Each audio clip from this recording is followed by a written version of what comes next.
Aesop's Fables, a new revised version. Recording by Phil Chenevert in Baton Rouge, Louisiana. The following are some of Aesop's best-loved fables. The Goose with the Golden Eggs. A certain man had the good fortune to possess a goose that laid him a golden egg every day. But dissatisfied with so slow an income, and thinking to seize the whole treasure at once, he killed the goose, and cutting her open, found her just what any other goose would be. Much wants more, and loses all. The Town Mouse and the Country Mouse. A Country Mouse invited a Town Mouse, an intimate friend, to pay him a visit and partake of his country fare. As they were on the bare plowed lands, eating their wheat stalks and roots pulled up from the hedgerow, the Town Mouse said to his friend, "You live here the life of the ants, while in my house is the horn of plenty. I am surrounded with every luxury, and if you will come with me, as I much wish you would, you shall have an ample share of my dainties." The Country Mouse was easily persuaded, and returned to town with his friend. On his arrival, the Town Mouse placed before him bread, barley, beans, dried figs, honey, raisins, and, last of all, brought a dainty piece of cheese from the basket. The Country Mouse, being much delighted at the sight of such good cheer, expressed his satisfaction in warm terms, and lamented his own hard fate. Just as they were beginning to eat, some one opened the door, and they both ran off squeaking as fast as they could, to a hole so narrow that two could only find room in it by squeezing. They had scarcely again begun their repast when some one entered to take something out of a cupboard, on which the two mice, more frightened than before, ran away and hid themselves. At last the Country Mouse, almost famished, thus addressed his friend: "Although you have prepared for me so dainty a feast, I must leave you to enjoy it by yourself. It is surrounded by too many dangers to please me. Better a little in safety than an abundance surrounded by danger." The Milkmaid and her Pot of Milk. A maid was carrying her pail of milk to the farmhouse, when she fell a musing. "The money for which this milk will be sold will buy at least 300 eggs. The eggs, allowing for all mishaps, will produce 250 chickens. The chickens will become ready for market, when poultry will fetch the highest price, so that by the end of the year I shall have money enough to buy a new gown. In this dress I will go to the Christmas junketings, when all the young fellows will propose to me, but I will toss my head and refuse them every one." At this moment she tossed her head in unison with her thoughts, when down fell the milk pot to the ground, and broke into 100 pieces, and all her fine schemes perished in a moment. Count not your chickens before they are hatched. The Man and the Satyr. A Man and a Satyr once formed a bond of alliance. One very cold wintry day, as they talked together, the Man put his fingers in his mouth and blew on them. On the Satyr inquiring the reason, he told him that he did it to warm his hands. Later on in the day they sat down to eat, the food prepared being quite scalding. The Man raised one of his dishes towards his mouth and blew in it. On the Satyr again inquiring the reason, he said that he did it to cool the meat. "I can no longer consider you as a friend," said the Satyr. "A fellow who with the same breath blows hot and cold I could never trust. A man who talks for both sides is not to be trusted by either." The Mice in Council. The Mice summoned a council to decide how they might best devise means for obtaining notice of the approach of their great enemy, the Cat. Among the many plans devised, the one that found most favor was the proposal to tie a bell to the neck of the Cat, that the mice, being warned by the sound of the tinkling, might run away and hide themselves in their holes at his approach. But when the mice further debated who among them should thus bell the cat, there was no one found to do it. Let those who propose be willing to perform. The Fighting Cocks and the Eagle. Two gamecocks were fiercely fighting for the mastery of the farmyard. One at last put the other to flight. The vanquished cock skulked away and hid himself in a quiet corner. The conqueror, flying up to a high wall, flapped his wings and crowed exultingly with all his might. An eagle, sailing through the air, pounced upon him and carried him off in his talons. The vanquished cock immediately came out of his corner and ruled henceforth with undisputed mastery. Pride goes before destruction. The Lion and the Mouse. A Lion was awakened from sleep by a Mouse running over his face. Rising up in anger, he caught him and was about to kill him, when the Mouse piteously entreated, saying, "If you would only spare my life, I would be sure to repay your kindness." The Lion laughed and let him go. It happened shortly after that the Lion was caught by some hunters, who bound him by strong ropes to the ground. The Mouse, recognizing his roar, came up and gnawed the rope with his teeth, and setting him free, exclaimed, "You ridiculed the idea of my ever being able to help you, not expecting to receive from me any repayment for your favor. But now you know that it is possible for even a Mouse to confer benefits on a Lion. No one is too weak to do good." The Crow and the Pitcher. A Crow, perishing with thirst, saw a pitcher, and hoping to find water, flew to it with great delight. When he reached it, he discovered to his grief that it contained so little water that he could not possibly get at it. He tried everything he could think of to reach the water, but all his efforts were in vain. At last he collected as many stones as he could carry, and dropped them one by one with his beak into the pitcher, until he brought the water within his reach, and thus saved his life. Necessity is the mother of invention. The Fox and the Crow. A Crow, having stolen a bit of meat, perched in a tree and held it in her beak. A Fox, seeing her, longed to possess himself of the meat, and by a wily stratagem succeeded. "How handsome is the Crow!" he exclaimed, "in the beauty of her shape and in the fairness of her complexion. Oh, if her voice were only equal to her beauty, she would deservedly be considered the queen of birds." This he said deceitfully, having greater admiration for the meat than for the Crow.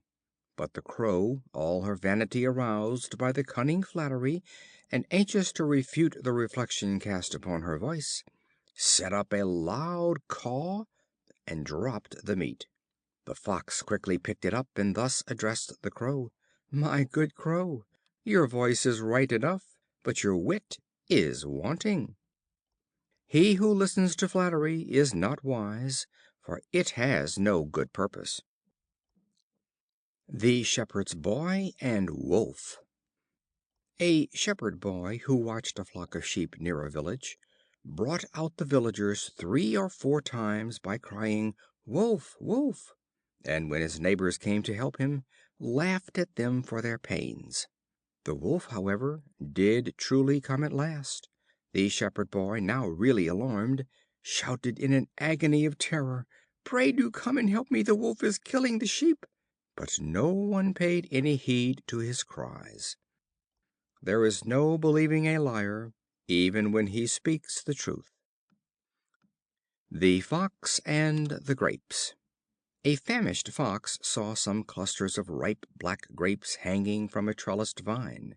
She resorted to all her tricks to get at them, but wearied herself in vain, for she could not reach them. At last she turned away, beguiling herself of her disappointment, and saying, "The grapes are sour, and not ripe as I thought." Revile not things beyond your reach. The Ants and the Grasshopper. The Ants were employing a fine winter's day in drying grain collected in the summer time. A Grasshopper, perishing with famine, passed by, and earnestly begged for a little food. The Ants inquired of him, "Why do you not treasure up food during the summer?" He replied, "I had not leisure. I passed the days in singing." Then they said, "If you were foolish enough to sing all the summer, you must dance supperless to bed in the winter." Idleness brings want. The Fox and the Stork. The Fox invited the Stork to dinner, and provided nothing but a soup in a wide, shallow dish. This he could lap up with ease, but the Stork, who could but just dip in the point of his bill, was not a bit better. A few days after he returned the compliment, and invited the Fox, but suffered nothing to be brought to the table but some minced meat in a glass jar, the neck of which was so deep and so narrow that, though the Stork with his long bill could eat very well, all that the Fox could do was to lick the brims. Reynard was heartily vexed, but owned that he had been used as he deserved. Those who practice cunning must expect to suffer by it. The Wolf turned Shepherd. A Wolf, finding that the sheep were so afraid of him that he could not get near them, disguised himself in the dress of a shepherd, and thus attired approached the flock. As he came near he found the shepherd fast asleep. As the sheep did not run away, he resolved to imitate the voice of the shepherd. In trying to do so, he only howled and awoke the shepherd. As he could not run away, he was soon killed. Those who attempt to act in disguise are apt to overdo it.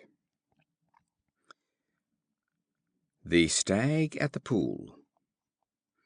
A Stag saw his shadow reflected in the water, and greatly admired the size of his horns, but felt angry with himself for having such weak feet.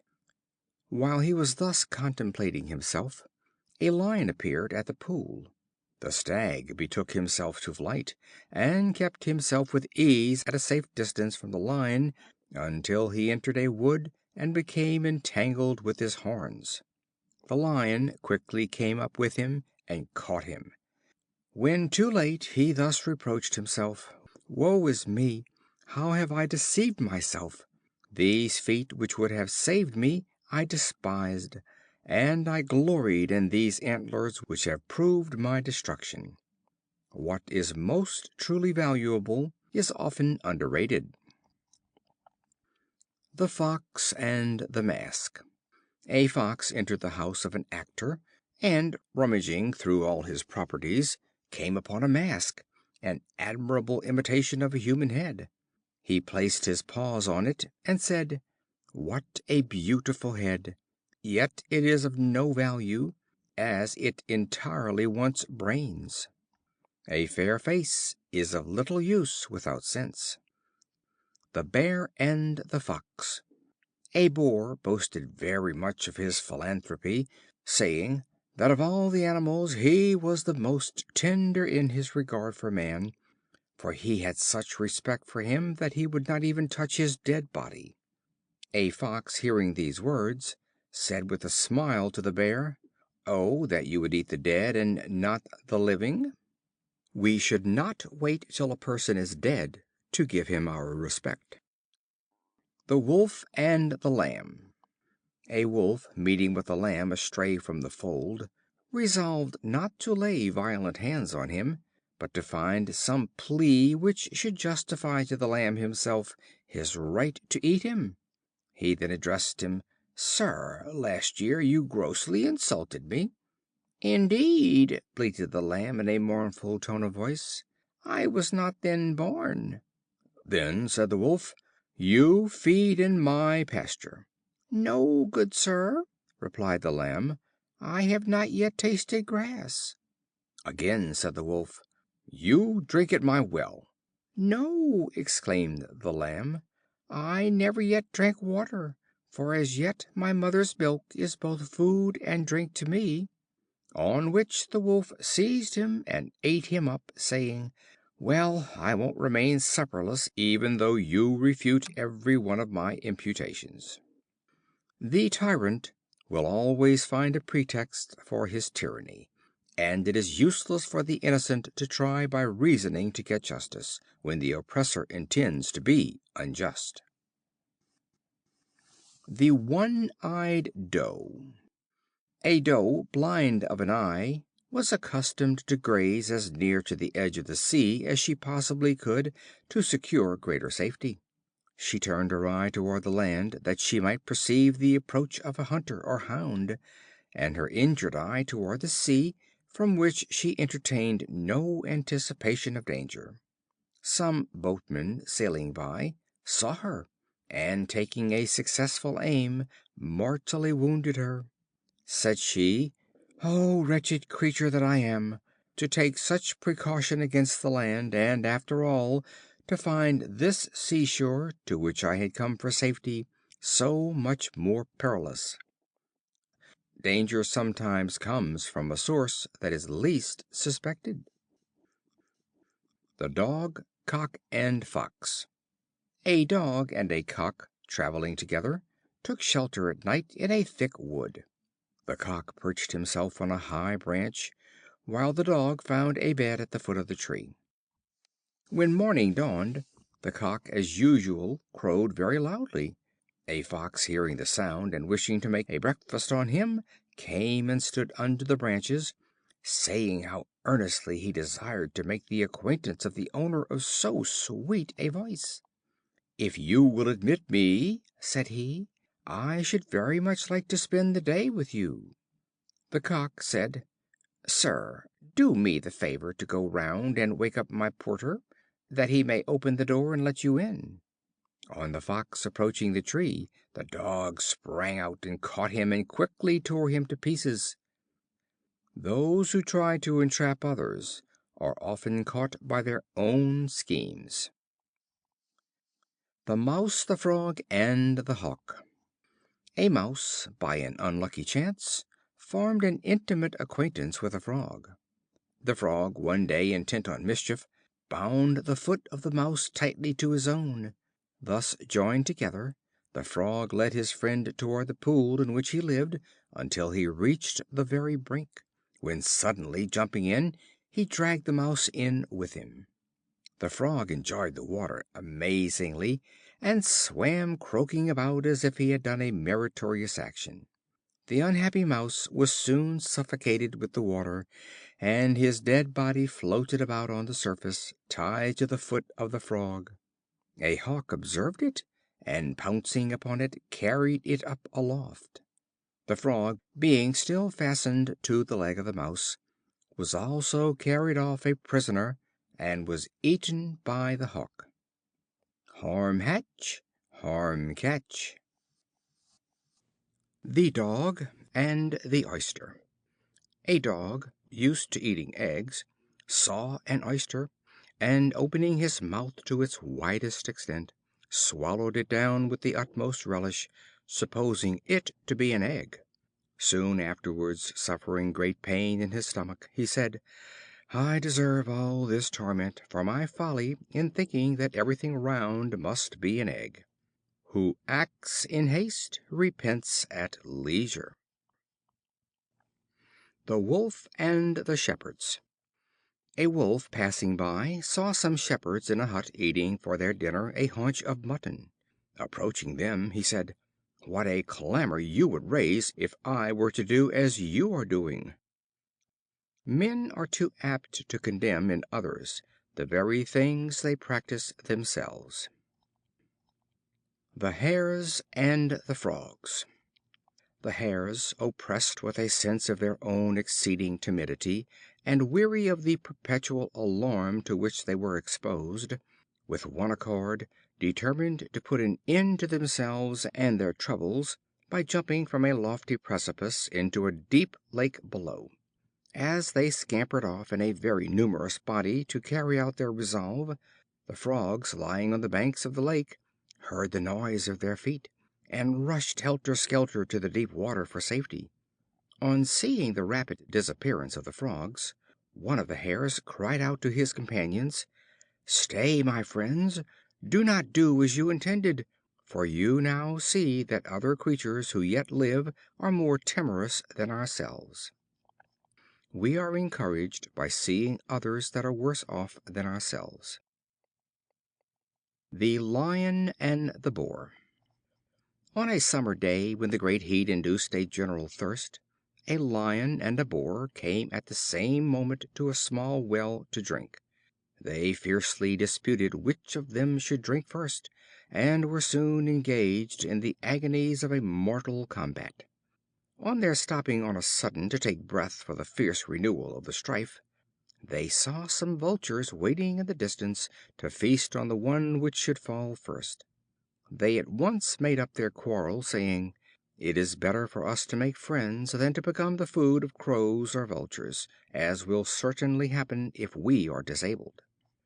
Those who strive are often watched by them who will take advantage of their defeat to benefit themselves. The Mischievous Dog.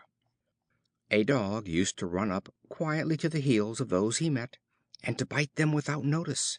His master sometimes suspended a bell about his neck, that he might give notice of his presence wherever he went, and sometimes he fastened a chain about his neck, to which was attached a heavy clog, so that he could not be so quick at biting people's heels. The Dog grew proud of his bell and clog, and went with them all over the marketplace. An old Hound said to him: "Why do you make such an exhibition of yourself?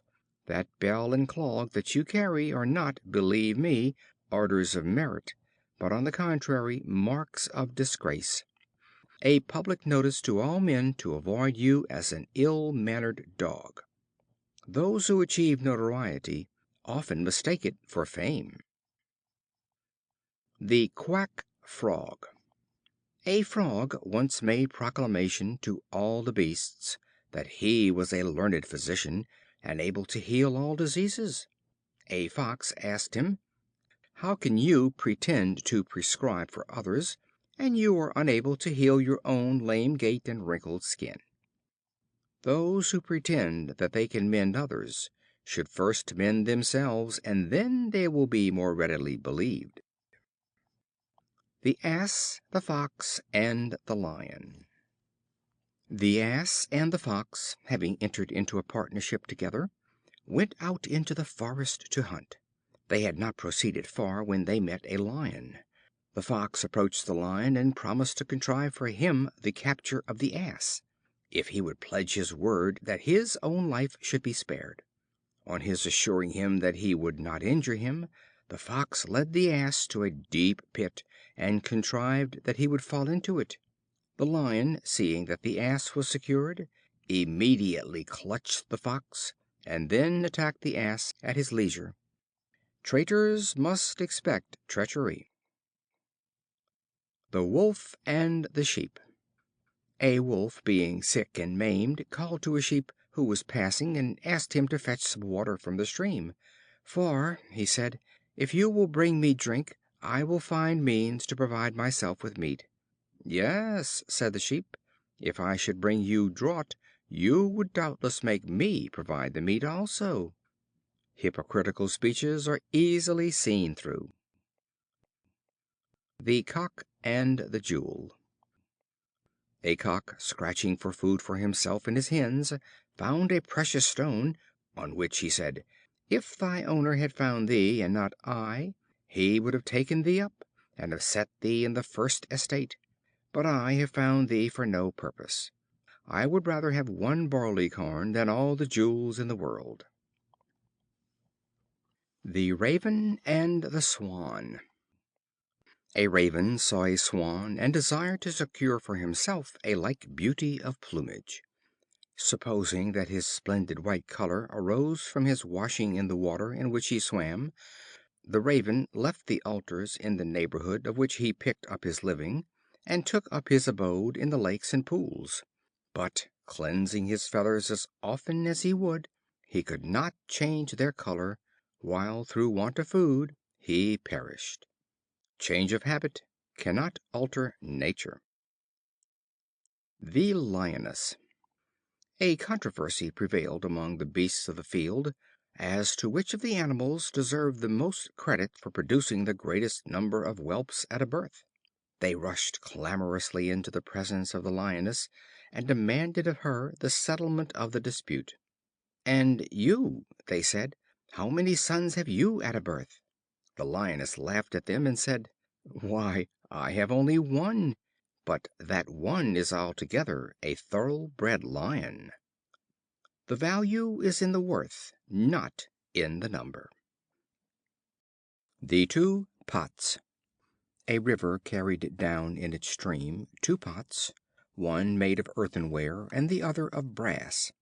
As they floated along on the surface of the stream, the earthen pot said to the brass pot, "Pray keep at a distance, and do not come near me, for if you touch me ever so slightly, I shall be broken in pieces, and besides, I by no means wish to come near you." Equals make the best friends. The Gnat and the Lion. A Gnat came and said to a Lion, "I do not the least fear you, nor are you stronger than I am. For in what does your strength consist? You can scratch with your claws and bite with your teeth, so can a woman in her quarrels. I repeat that I am altogether more powerful than you, and if you doubt it, let us fight and see who will conquer."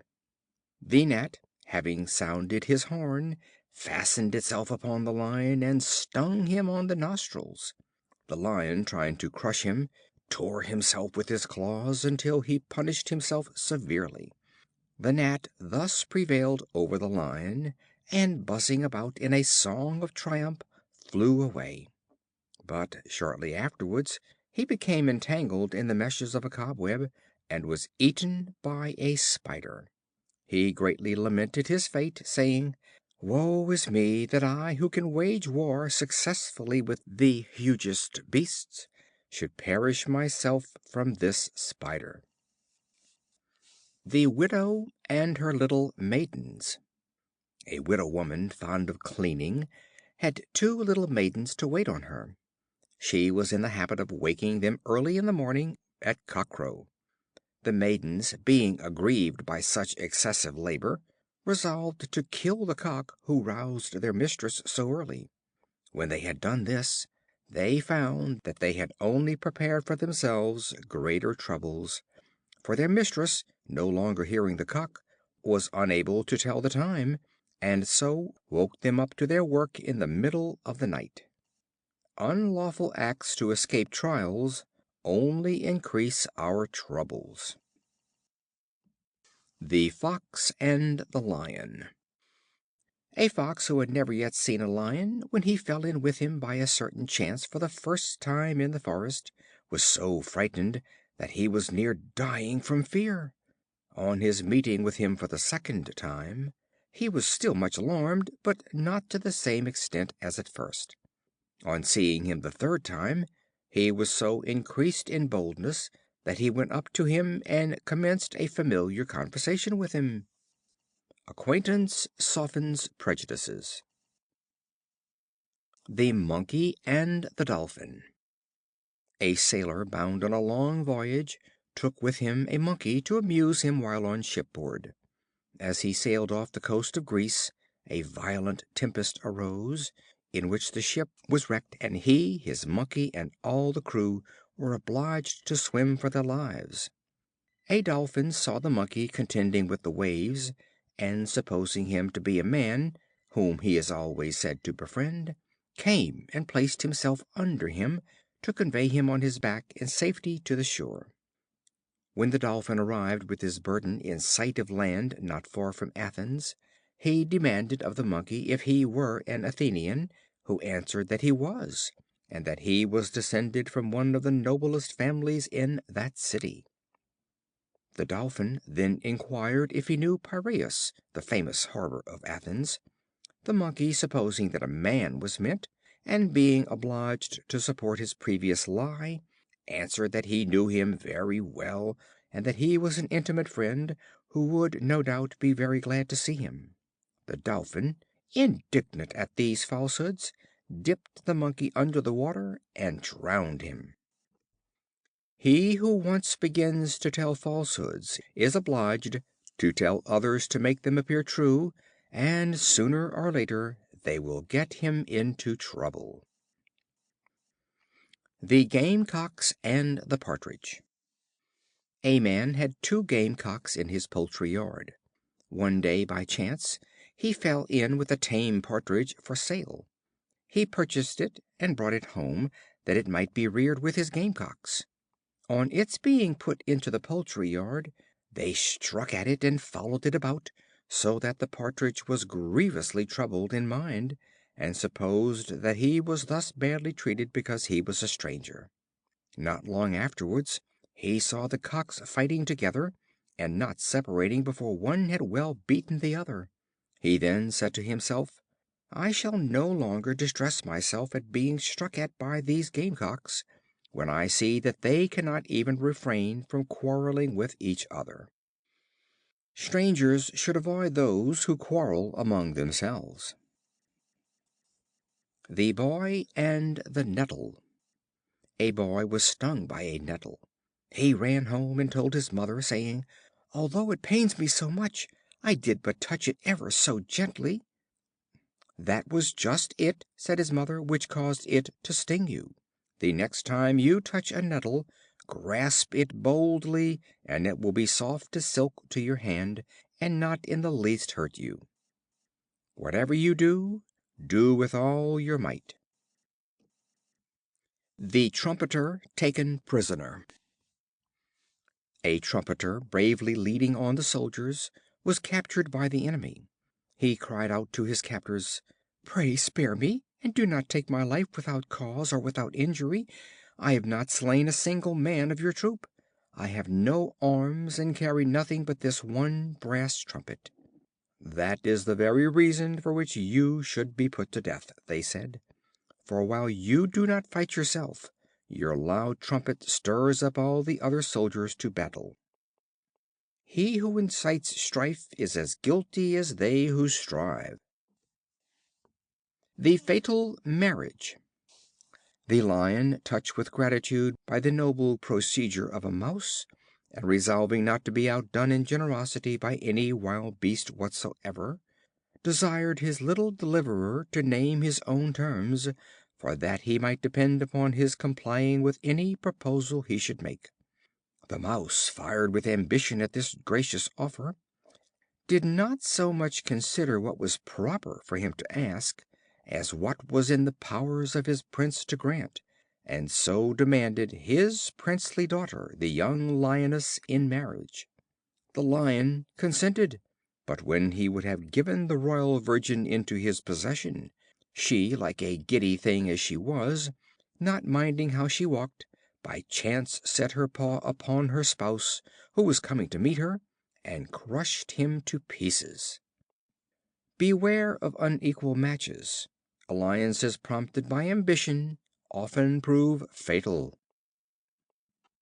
The Ass and the Charger. As an Ass congratulated a Horse on being so ungrudgingly and carefully provided for, while he himself had scarcely enough to eat, nor even that without hard work. But when war broke out, the heavy armed soldier mounted the Horse, and rushed into the very midst of the enemy, and the Horse, being wounded, fell dead on the battlefield. Then the Ass, seeing all these things, changed his mind, and commiserated the Horse, saying, "How much more fortunate am I than a Charger! I can remain at home in safety, while he is exposed to all the perils of war." Be not hasty to envy the condition of others. The Vain Jackdaw. Jupiter determined, it is said, to create a sovereign over the birds, and made a proclamation that on a certain day they should all present themselves before him, when he would choose the most beautiful among them to be king. The Jackdaw, knowing his own ugliness, searched through the woods and fields, and collected the feathers which had fallen from the wings of his companions, and stuck them to all parts of his body. When the appointed day arrived, and the birds had assembled before Jupiter, the Jackdaw also made his appearance in his many feathered finery. On Jupiter proposing to make him king on account of the beauty of his plumage, the birds indignantly protested, and each plucking from him his own feathers, the Jackdaw was again nothing but a Jackdaw. Hope not to succeed in borrowed plumes. The Playful Ass. An Ass climbed up to the roof of a building, and, frisking about there, broke in the tiling. The owner went up after him, and quickly drove him down, beating him severely with a thick wooden cudgel. The Ass said, "Why, I saw the Monkey do this very thing yesterday, and you all laughed heartily, as if it afforded you very great amusement." Those who do not know their right place must be taught it. The Oak and the Reeds. A very large oak was uprooted by the wind and thrown across a stream. It fell among some reeds, which it thus addressed: "I wonder how you, who are so light and weak, are not entirely crushed by these strong winds." They replied: "You fight and contend with the wind, and consequently you are destroyed, while we, on the contrary, bend before the least breath of air, and therefore remain unbroken." Stoop to conquer. The Huntsman and the Fisherman. A Huntsman, returning with his dogs from the field, fell in by chance with a fisherman bringing home a basket laden with fish. The Huntsman wished to have the fish, and their owner expressed an equal longing for the contents of the game bag. They quickly agreed to exchange the produce of their day's sport. Each was so well pleased with his bargain that they made for some time the same exchange day after day. A neighbor said to them: "If you go on in this way, you will soon destroy, by frequent use, the pleasure of your exchange, and each will again wish to retain the fruits of his own sport. Pleasures are heightened by abstinence." The Mother and the Wolf. A famished Wolf was prowling about in the morning in search of food. As he passed the door of a cottage built in the forest, he heard a mother say to her child: "Be quiet, or I will throw you out of the window, and the Wolf shall eat you." The Wolf sat all day waiting at the door. In the evening he heard the same woman fondling her child, and saying: "He is quiet now, and if the Wolf should come, we will kill him." The Wolf, hearing these words, went home, gaping with cold and hunger. Be not in haste to believe what is said in anger or thoughtlessness. The Shepherd and the Wolf. A Shepherd once found a young Wolf, and brought it up, and after a while taught it to steal lambs from the neighboring flocks. The Wolf, having shown himself an apt pupil, said to the Shepherd: "Since you have taught me to steal, you must keep a sharp lookout, or you will lose some of your own flock." The vices we teach may be practiced against us. The Dove and the Crow. A Dove, shut up in a cage, was boasting of the large number of the young ones which she had hatched. A Crow, hearing her, said: "My good friend, cease from this unreasonable boasting.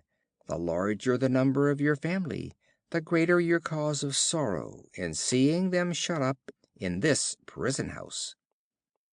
To enjoy our blessings we must have freedom."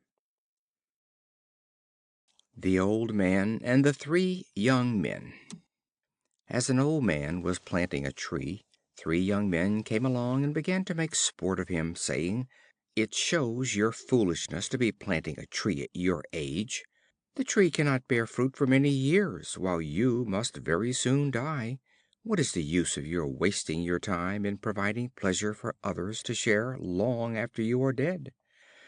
The old man stopped in his labor, and replied: Others before me provided for my happiness, and it is my duty to provide for those who shall come after me. As for life, who is sure of it for a day? You may all die before me." The old man's words came true. One of the young men went on a voyage at sea and was drowned. Another went to war and was shot, and the third fell from a tree and broke his neck. We should not think wholly of ourselves, and we should remember that life is uncertain. The Lion and the Fox. A Fox entered into partnership with a Lion on the pretense of becoming his servant. Each undertook his proper duty in accordance with his own nature and powers. The Fox discovered and pointed out the prey. The Lion sprang on it and seized it. The Fox soon became jealous of the Lion carrying off the Lion's share, and said that he would no longer find out the prey, but would capture it on his own account. The next day he attempted to snatch a lamb from the fold, but fell himself a prey to the huntsman and his hounds. Keep to your place if you would succeed. The Horse and the Stag. The Horse had the plain entirely to himself. A Stag intruded into his domain and shared his pasture. The Horse, desiring to revenge himself on the stranger, requested a man, if he were willing, to help him in punishing the Stag. The man replied that if the Horse would receive a bit in his mouth and agree to carry him, he would contrive very effectual weapons against the Stag. The Horse consented, and allowed the man to mount him. From that hour he found that, instead of obtaining revenge on the Stag, he had enslaved himself to the service of man. He who seeks to injure others often injures only himself. The Lion and the Dolphin. A Lion, roaming by the seashore, saw a Dolphin lift up its head out of the waves, and asked him to contract an alliance with him, saying that of all the animals they ought to be best friends, since the one was the king of beasts on the earth, and the other was the sovereign ruler of all the inhabitants of the ocean. The Dolphin gladly consented to this request. Not long afterwards the Lion had a combat with a wild Bull, and called on the Dolphin to help him. The Dolphin, though quite willing to give him assistance, was unable to do so, as he could not by any means reach the land. The Lion abused him as a traitor. The Dolphin replied: "Nay, my friend, blame not me, but nature, which, while giving me sovereignty of the sea, has quite denied me the power of living upon the land. Let every one stick to his own element." The Camel and the Arab. An Arab camel driver, having completed the lading of his camel, asked him which he would like best, to go uphill or downhill. The poor beast replied, not without a touch of reason: "Why do you ask me? Is it that the level way through the desert is closed?" The Boys and the Frogs. Some boys, playing near a pond, saw a number of Frogs in the water, and began to pelt them with stones. They killed several of them, when one of the Frogs, lifting his head out of the water, cried out: "Pray stop, my boys! What is sport to you is death to us." What we do in sport often makes great trouble for others. The Crab and its Mother. A Crab said to her son: "Why do you walk so one sided, my child? It is far more becoming to go straight forward." The young Crab replied: "Quite true, dear mother, and if you will show me the straight way, I will promise to walk in it." The mother tried in vain, and submitted without remonstrance to the reproof of her child. Example is more powerful than precept. The Wolf and the Shepherd. A Wolf followed a flock of sheep for a long time, and did not attempt to injure one of them. The shepherd at first stood on his guard against him, as against an enemy, and kept a strict watch over his movements. But when the wolf, day after day, kept in the company of the sheep, and did not make the slightest effort to seize them, the shepherd began to look upon him as a guardian of his flock rather than as a plotter of evil against it. And when the occasion called him one day into the city, he left the sheep entirely in his charge. The wolf, now that he had the opportunity, fell upon the sheep and destroyed the greater part of the flock. The shepherd, on his return, finding his flock destroyed, exclaimed, "I have been rightly served. Why did I trust my sheep to a wolf?" An evil mind will show in evil action sooner or later. The Man and the Lion. A Man and a Lion traveled together through the forest. They soon began to boast of their respective superiority to each other in strength and prowess. As they were disputing, they passed a statue carved in stone, which represented a Lion strangled by a Man.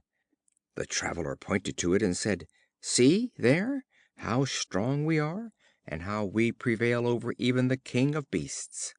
The Lion replied, "This statue was made by one of you men. If we lions knew how to erect statues, you would see the Man placed under the paw of the Lion." One story is good till another is told. The Ox and the Frog. An Ox, drinking at a pool, trod on a brood of young frogs and crushed one of them to death. The mother, coming up and missing one of her sons, inquired of his brothers what had become of him. "He is dead, dear mother, for just now a very huge beast with 4 great feet came to the pool and crushed him to death with his cloven heel." The Frog, puffing herself out, inquired if the beast was as big as that in size. "Cease, mother, to puff yourself out," said her son, "and do not be angry, for you would, I assure you, sooner burst than successfully imitate the hugeness of that monster." Impossible things we cannot hope to attain, and it is of no use to try. The Birds, the Beasts, and the Bat.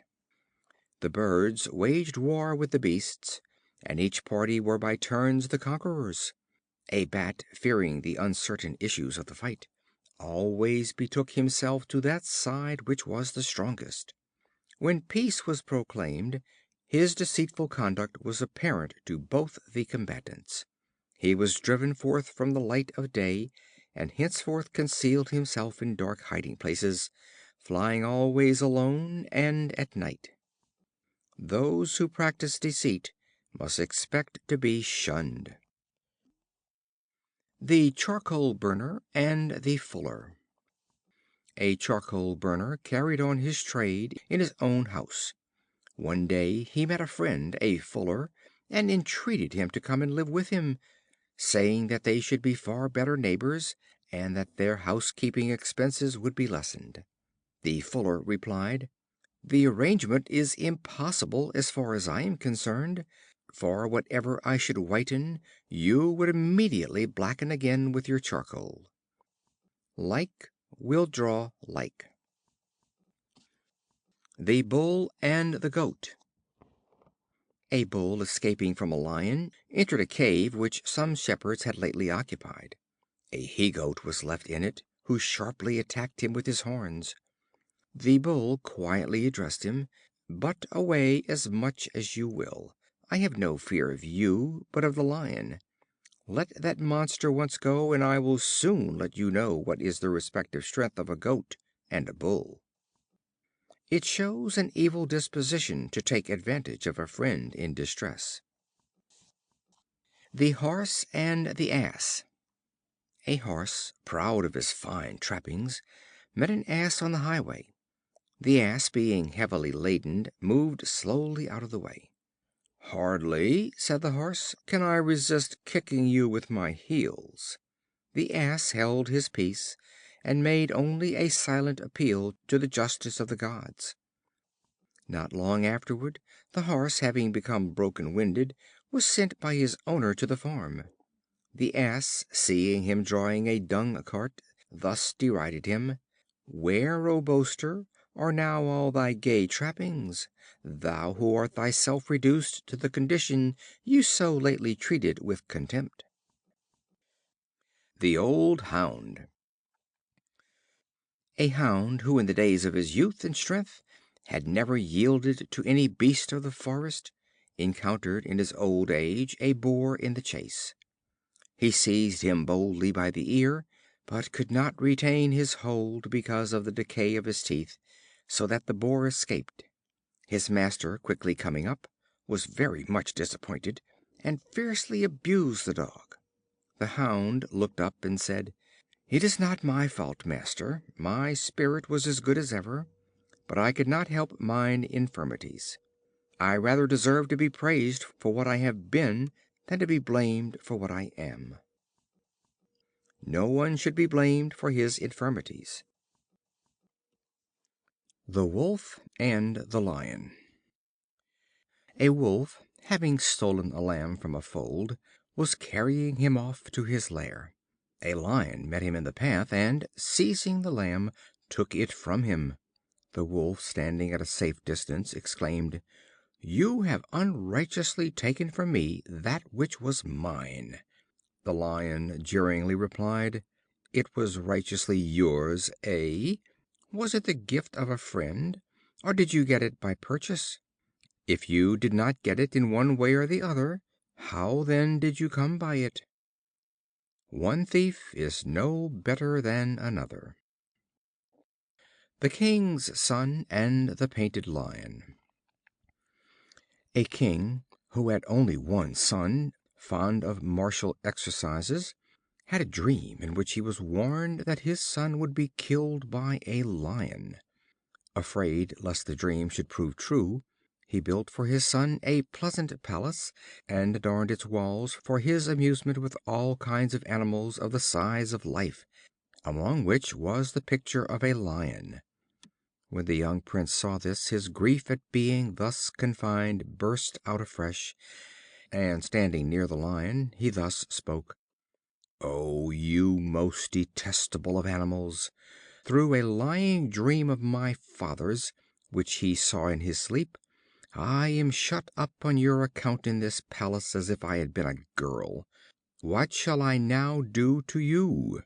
With these words he stretched out his hands toward a thorn tree, meaning to cut a stick from its branches that he might beat the Lion, when one of its sharp prickles pierced his finger, and caused great pain and inflammation, so that the young Prince fell down in a fainting fit. A violent fever suddenly set in, from which he died not many days later.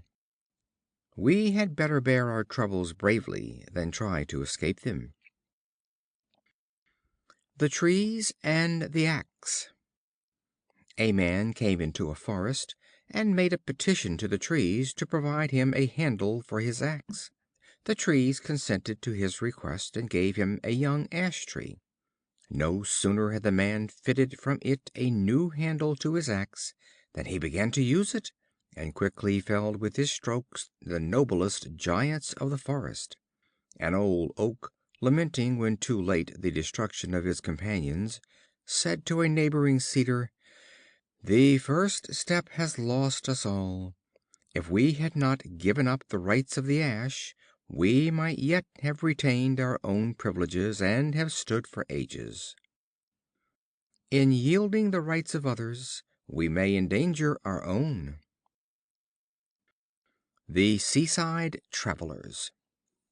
Some travelers, journeying along the seashore, climbed to the summit of a tall cliff, and from thence looking over the sea, saw in the distance what they thought was a large ship, and waited in the hope of seeing it enter the harbor. But as the object on which they looked was driven by the wind nearer to the shore, they found that it could be at most a small boat, and not a ship. When, however, it reached the beach, they discovered that it was only a large faggot of sticks, and one of them said to his companions: "We have waited for no purpose, for after all there is nothing to see but a faggot." Our mere anticipations of life outrun its realities. The Seagull and the Kite. A Seagull, who was more at home swimming on the sea than walking on the land, was in the habit of catching live fish for its food. One day, having bolted down too large a fish, it burst its deep gullet bag and lay down on the shore to die.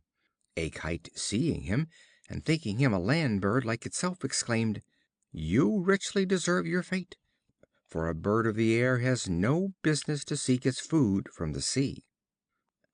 Every man should be content to mind his own business. The Monkey and the Camel. The beasts of the forest gave a splendid entertainment, at which the Monkey stood up and danced. Having vastly delighted the assembly, he sat down amidst universal applause. The Camel, envious of the praises bestowed upon the Monkey, and desirous to divert to himself the favor of the guests, proposed to stand up in his turn and dance for their amusement. He moved about in so very ridiculous a manner that the beasts, in a fit of indignation, set upon him with clubs and drove him out of the assembly. It is absurd to ape our betters. The Rat and the Elephant. A Rat, traveling on the highway, met a huge Elephant, bearing his royal master and his suite, and also his favorite cat and dog, and parrot and monkey. The great beast and his attendants were followed by an admiring crowd, taking up all of the road. "What fools you are," said the Rat to the people, "to make such a hubbub over an elephant! Is it his great bulk that you so much admire? It can only frighten little boys and girls, and I can do that as well. I am a beast as well as he, and have as many legs and ears and eyes. He has no right to take up all the highway, which belongs as much to me as to him." At this moment the Cat spied the Rat, and jumping to the ground, soon convinced him that he was not an elephant. Because we are like the great in one respect, we must not think we are like them in all. The Fisherman piping. A Fisherman, skilled in music, took his flute and his nets to the seashore. Standing on a projecting rock, he played several tunes, in the hope that the fish, attracted by his melody, would of their own accord dance into his net, which he had placed below. At last, having long waited in vain, he laid aside his flute, and, casting his net into the sea, made an excellent haul. The Wolf and the House Dog. A Wolf, meeting with a big, well-fed Mastiff, having a wooden collar about his neck, inquired of him who it was that fed him so well, and yet compelled him to drag that heavy log about wherever he went. "The master," he replied. Then said the Wolf, "May no friend of mine ever be in such a plight, for the weight of this chain is enough to spoil the appetite."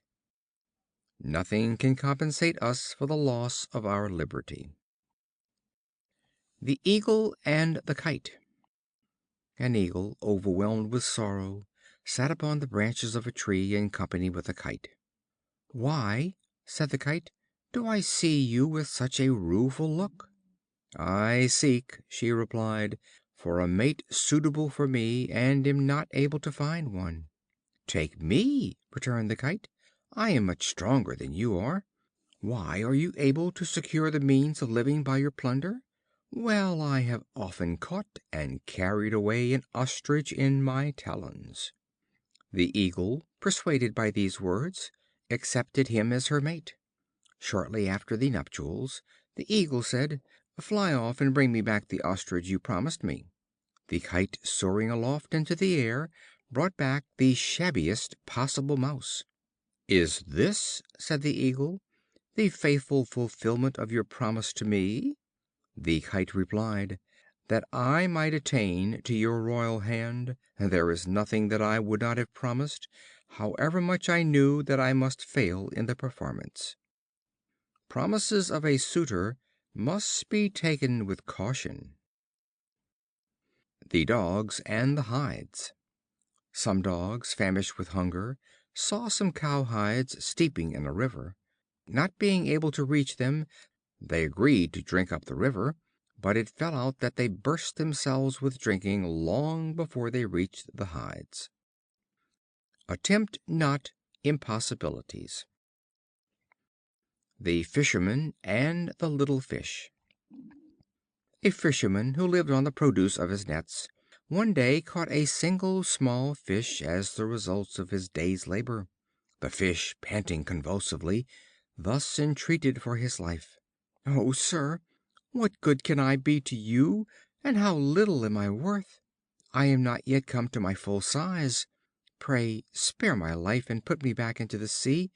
I shall soon become a large fish, fit for the tables of the rich, and then you can catch me again and make a handsome profit of me." The Fisherman replied: "I should be a very simple fellow if I were to forego my certain gain for an uncertain profit."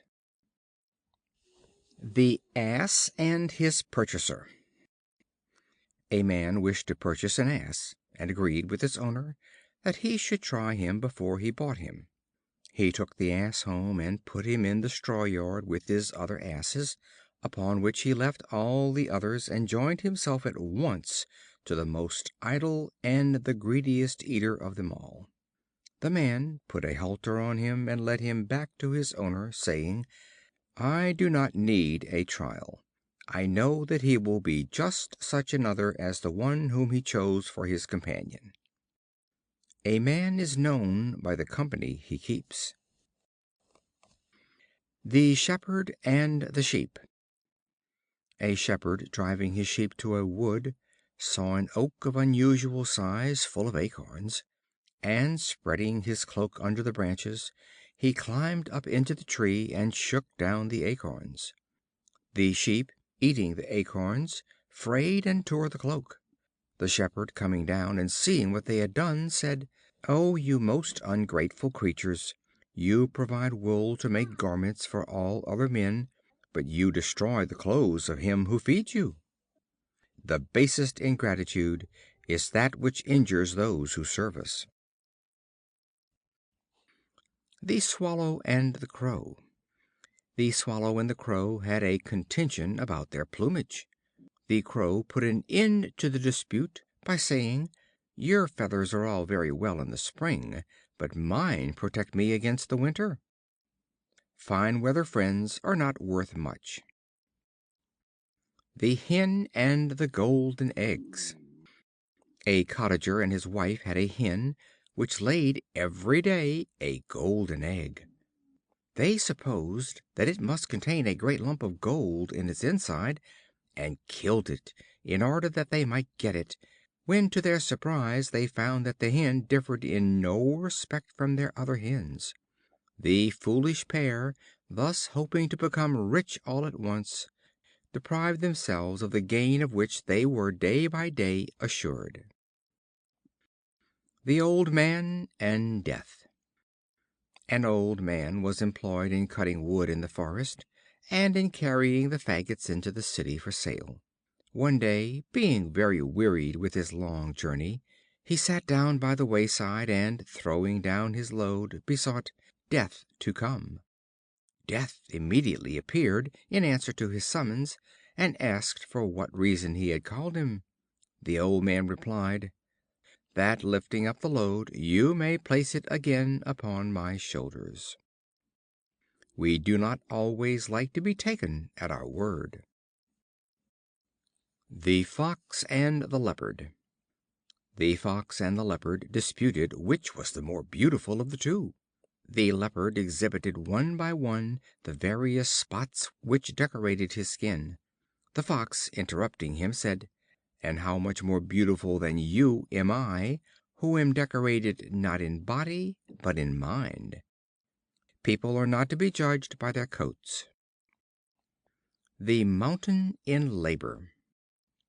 A mountain was once greatly agitated. Loud groans and noises were heard, and crowds of people came from all parts to see what was the matter. While they were assembled in anxious expectation of some terrible calamity, out came a mouse. Don't make much ado about nothing. The Bear and the Two Travelers. Two men were traveling together when a bear suddenly met them on their path. One of them climbed up quickly into a tree and concealed himself in the branches. The other, seeing that he must be attacked, fell flat on the ground, and when the bear came up and felt him with his snout, and smelt him all over, he held his breath and feigned the appearance of death as much as he could. The bear soon left him, for it is said he will not touch a dead body. When he was quite gone, the other traveler descended from the tree, and, accosting his friend, jocularly inquired what it was the bear had whispered in his ear. His friend replied, "He gave me this advice: never travel with a friend who deserts you at the approach of danger. Misfortune tests the sincerity of friends." The Sick Kite. A Kite, sick unto death, said to his mother, "O mother, do not mourn, but at once invoke the gods that my life may be prolonged."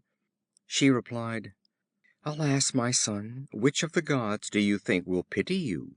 Is there one whom you have not outraged by filching from their very altars a part of the sacrifice which had been offered up to them?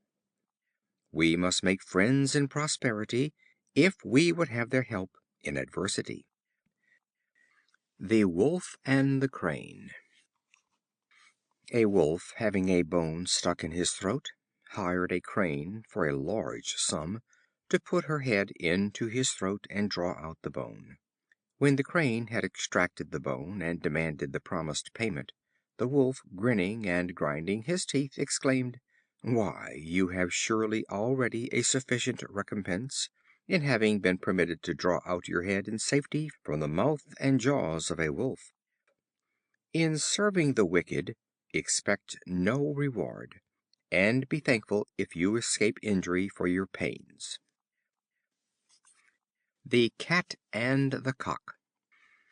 A Cat caught a Cock, and took counsel with himself how he might find a reasonable excuse for eating him.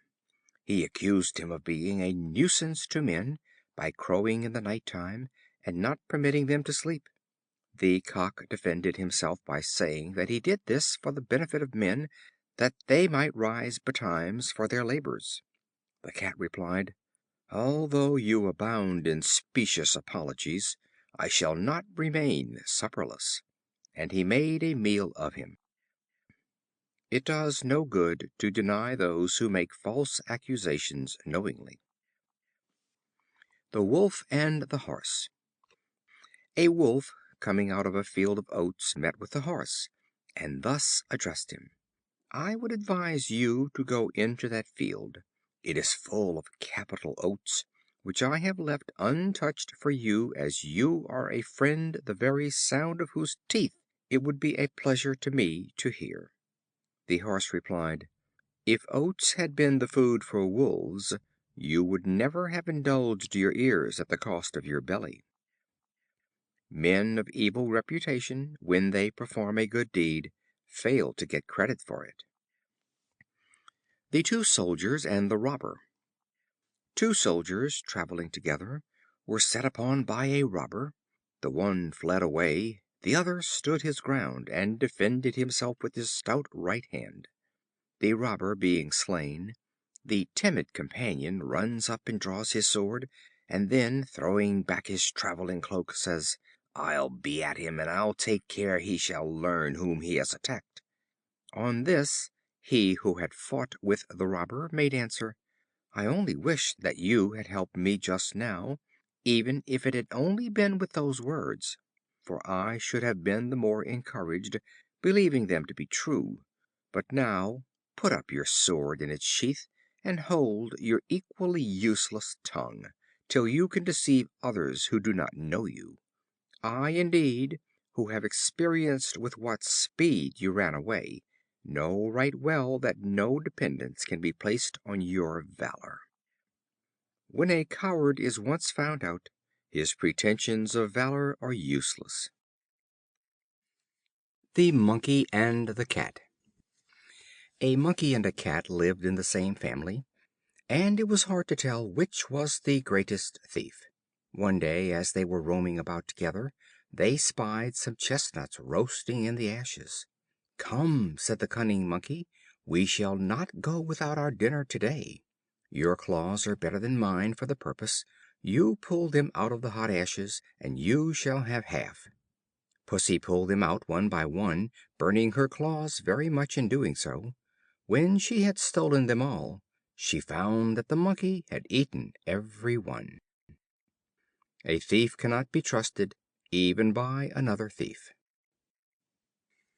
The Two Frogs. Two Frogs dwelt in the same pool. The pool being dried up under the summer's heat, they left it and set out together for another home.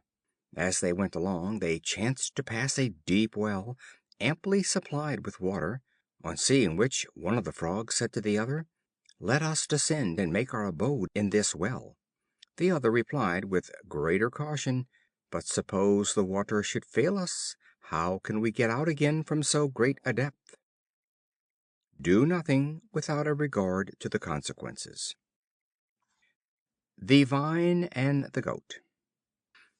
A vine was luxuriant in the time of vintage with leaves and grapes. A Goat, passing by, nibbled its young tendrils and its leaves. The vine said, "Why do you thus injure me and crop my leaves? Is there no young grass left? But I shall not have to wait long for my just revenge, for if you now crop my leaves and cut me down to my root, I shall provide the wine to pour over you when you are led as a victim to the sacrifice." Retribution is certain. The Mouse and the Boasting Rat. A Mouse lived in a granary which became, after a while, the frequent resort of a Cat. The Mouse was in great fear, and did not know what to do. In her strait she bethought herself of a Rat who lived not far away, and who had said in her hearing 100 times that he was not afraid of any Cat living.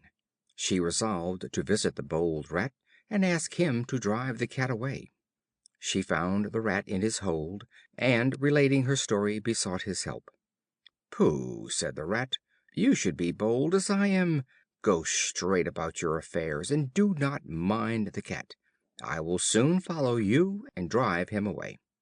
He thought now he must do something to make good his boast; so he collected all the Rats in the neighborhood, resolved to frighten the Cat by numbers.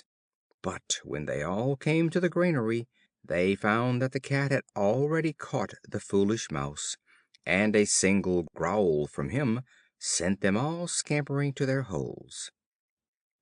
Do not rely on a boaster. The Dogs and the Fox. Some Dogs, finding the skin of a lion, began to tear it in pieces with their teeth.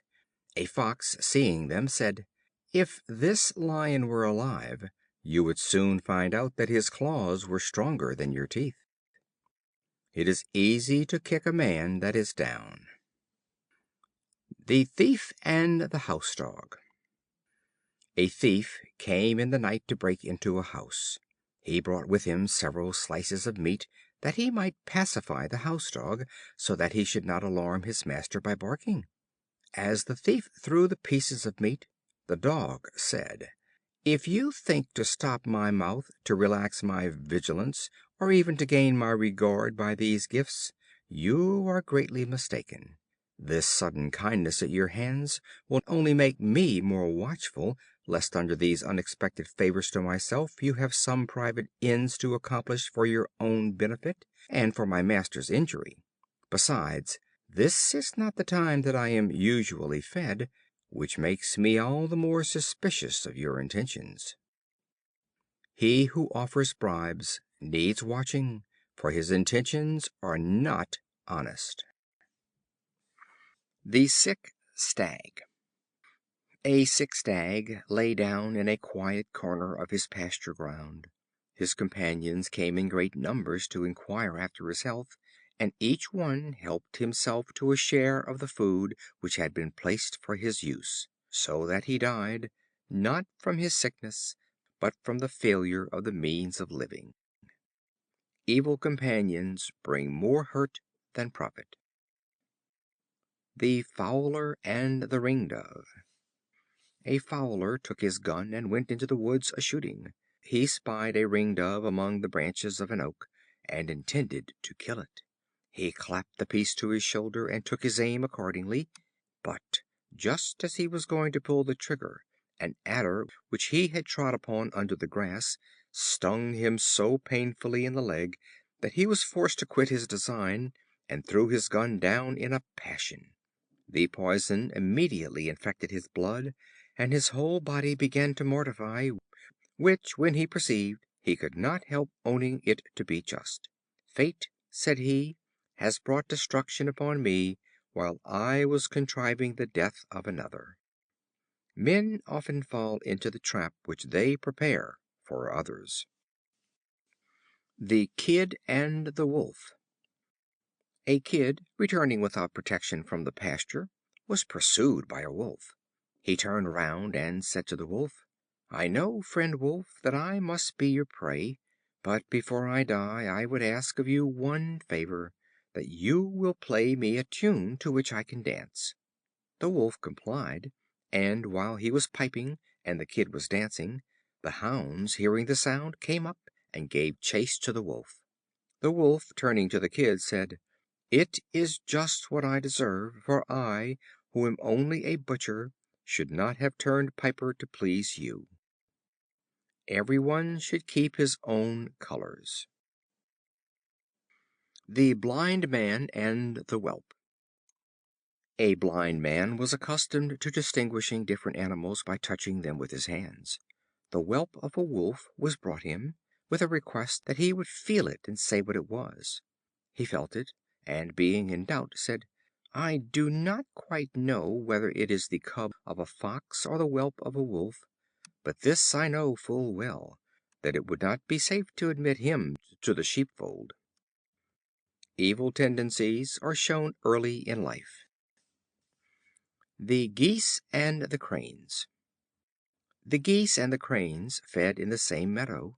A bird catcher came to ensnare them in his nets. The Cranes, being light of wing, fled away at his approach, while the Geese, being slower of flight and heavier in their bodies, were captured. Those who are caught are not always the most guilty. The North Wind and the Sun. The North Wind and the Sun disputed which was the more powerful, and agreed that he should be declared the victor who could first strip a wayfaring man of his clothes. The North Wind first tried his power, and blew with all his might, but the keener became his blasts, the closer the traveler wrapped his cloak around him, till at last, resigning all hope of victory, he called upon the Sun to see what he could do. The Sun suddenly shone out with all his warmth. The traveler no sooner felt his genial rays than he took off one garment after another, and at last, fairly overcome with heat, undressed and bathed in a stream that lay in his path. Persuasion is better than force. The Laborer and the Snake. A Snake, having made his hole close to the porch of a cottage, inflicted a severe bite on the cottager's infant son, of which he died, to the great grief of his parents. The father resolved to kill the Snake, and the next day, on its coming out of its hole for food, took up his axe, but making too much haste to hit him as he wriggled away, missed his head, and cut off only the end of his tail. After some time, the cottager, afraid lest the Snake should bite him also, endeavored to make peace, and placed some bread and salt in his hole. The Snake said, "There can henceforth be no peace between us, for whenever I see you I shall remember the loss of my tail, and whenever you see me you will be thinking of the death of your son." It is hard to forget injuries in the presence of him who caused the injury. The Bull and the Calf. A Bull was striving with all his might to squeeze himself through a narrow passage which led to his stall. A young Calf came up and offered to go before and show him the way by which he could manage to pass. "Save yourself the trouble," said the Bull. "I knew that way long before you were born." Do not presume to teach your elders. The Goat and the Ass. A man once kept a Goat and an Ass. The Goat, envying the Ass on account of his greater abundance of food, said, "How shamefully you are treated, at one time grinding in the mill, and at another carrying heavy burdens." And he further advised him that he should pretend to be epileptic, and fall into a deep ditch, and so obtain rest. The Ass gave credence to his words, and falling into a ditch, was very much bruised. His master, sending for a leech, asked his advice. He bade him pour upon the wounds the blood of a goat. They at once killed the Goat, and so healed the Ass. In injuring others, we are apt to receive a greater injury. The Boasting Traveler. A man who had traveled in foreign lands boasted very much on returning to his own country of the many wonderful and heroic things he had done in the different places he had visited. Among other things, he said that when he was at Rhodes he had leaped to such a distance that no man of his day could leap anywhere near him, and as to that, there were in Rhodes many persons who saw him do it, and whom he could call as witnesses. One of the bystanders, interrupting him, said, "Now, my good man, if this be all true, there is no need of witnesses. Suppose this to be Rhodes, and now for your leap." Cure a boaster by putting his words to the test. The Ass, the Cock, and the Lion. An Ass and a Cock were together, when a Lion, desperate from hunger, approached. He was about to spring upon the Ass, when the Cock, to the sound of whose voice the Lion, it is said, has a singular aversion, crowed loudly, and the Lion fled away. The Ass, observing his trepidation at the mere crowing of a Cock, summoned courage to attack him, and galloped after him for that purpose. He had run no long distance when the Lion, turning about, seized him and tore him to pieces. False confidence often leads into danger. The Stag and the Fawn. A Stag, grown old and mischievous, was, according to custom, stamping with his foot, making offers with his head, and bellowing so terribly that the whole herd quaked for fear of him, when one of the little Fawns, coming up, addressed him thus: "Pray, what is the reason that you, who are so formidable at all other times, if you do but hear the cry of the hounds, are ready to fly out of your skin for fear?" "What you observe is true," replied the Stag, "though I know not how to account for it. I am indeed vigorous and able, and often resolve that nothing shall ever dismay my courage; but, alas! I no sooner hear the voice of a hound, but my spirits fail me, and I cannot help making off as fast as my legs can carry me." The greatest braggarts are the greatest cowards. The Partridge and the Fowler. A Fowler caught a Partridge, and was about to kill him. The Partridge earnestly besought him to spare his life, saying, "Pray, master, permit me to live, and I will entice many Partridges to you in recompense for your mercy to me." The Fowler replied, "I shall now, with the less scruple, take your life, because you are willing to save it at the cost of betraying your friends and relations."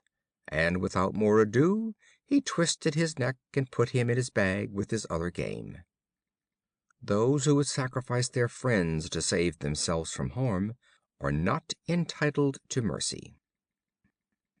The Farmer and the Stork. A Farmer placed his nets on his newly sown plough lands, and caught a quantity of Cranes, which came to pick up his seed. With them he trapped a Stork also.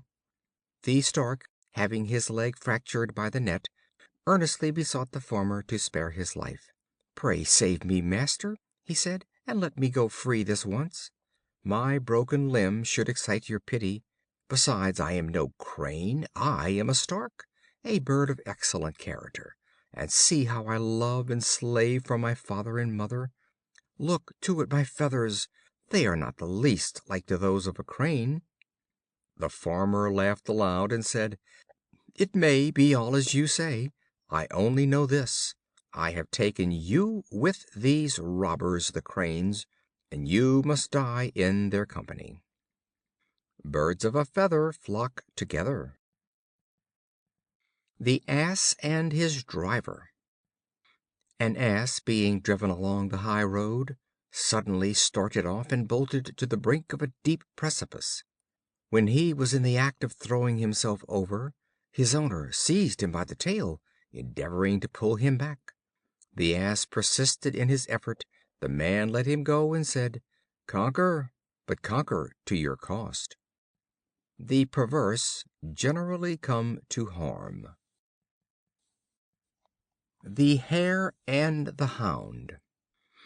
A Hound, having started a Hare from his form, after a long run gave up the chase.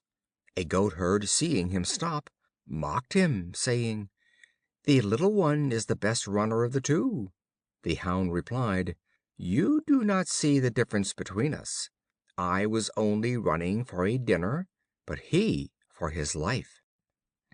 Incentive spurs effort. The Kites and the Swans. The Kites of old time had, equally with the Swans, the privilege of song. But having heard the neigh of the horse, they were so enchanted with the sound that they tried to imitate it, and in trying to neigh they forgot how to sing. The desire for imaginary benefits often involves the loss of present blessings. The Dog in the Manger. A Dog lay in a manger, and by his growling and snapping prevented the oxen from eating the hay which had been placed for them. "What a selfish Dog!" said one of them to his companions. "He cannot eat the hay himself, and yet he refuses to allow those to eat who can." We should not deprive others of blessings because we cannot enjoy them ourselves. The Crow and the Serpent. A Crow, in great want of food, saw a Serpent asleep in a sunny nook, and flying down, greedily seized him. The Serpent, turning about, bit the Crow with a mortal wound. The Crow, in the agony of death, exclaimed, "Oh, unhappy me, who have found in that which I deemed a most happy windfall the source of my certain destruction." What seem to be blessings are not always so. The Cat and the Fox. As the Cat and the Fox were talking politics together, Reynard said, "Let things turn out ever so bad, he did not care, for he had 1,000 tricks for them yet before they should hurt him. But pray," says he, "Mrs. Puss, suppose there should be an invasion, what course do you design to take?" "Nay," says the Cat, "I have but one shift for it, and if that won't do, I am undone."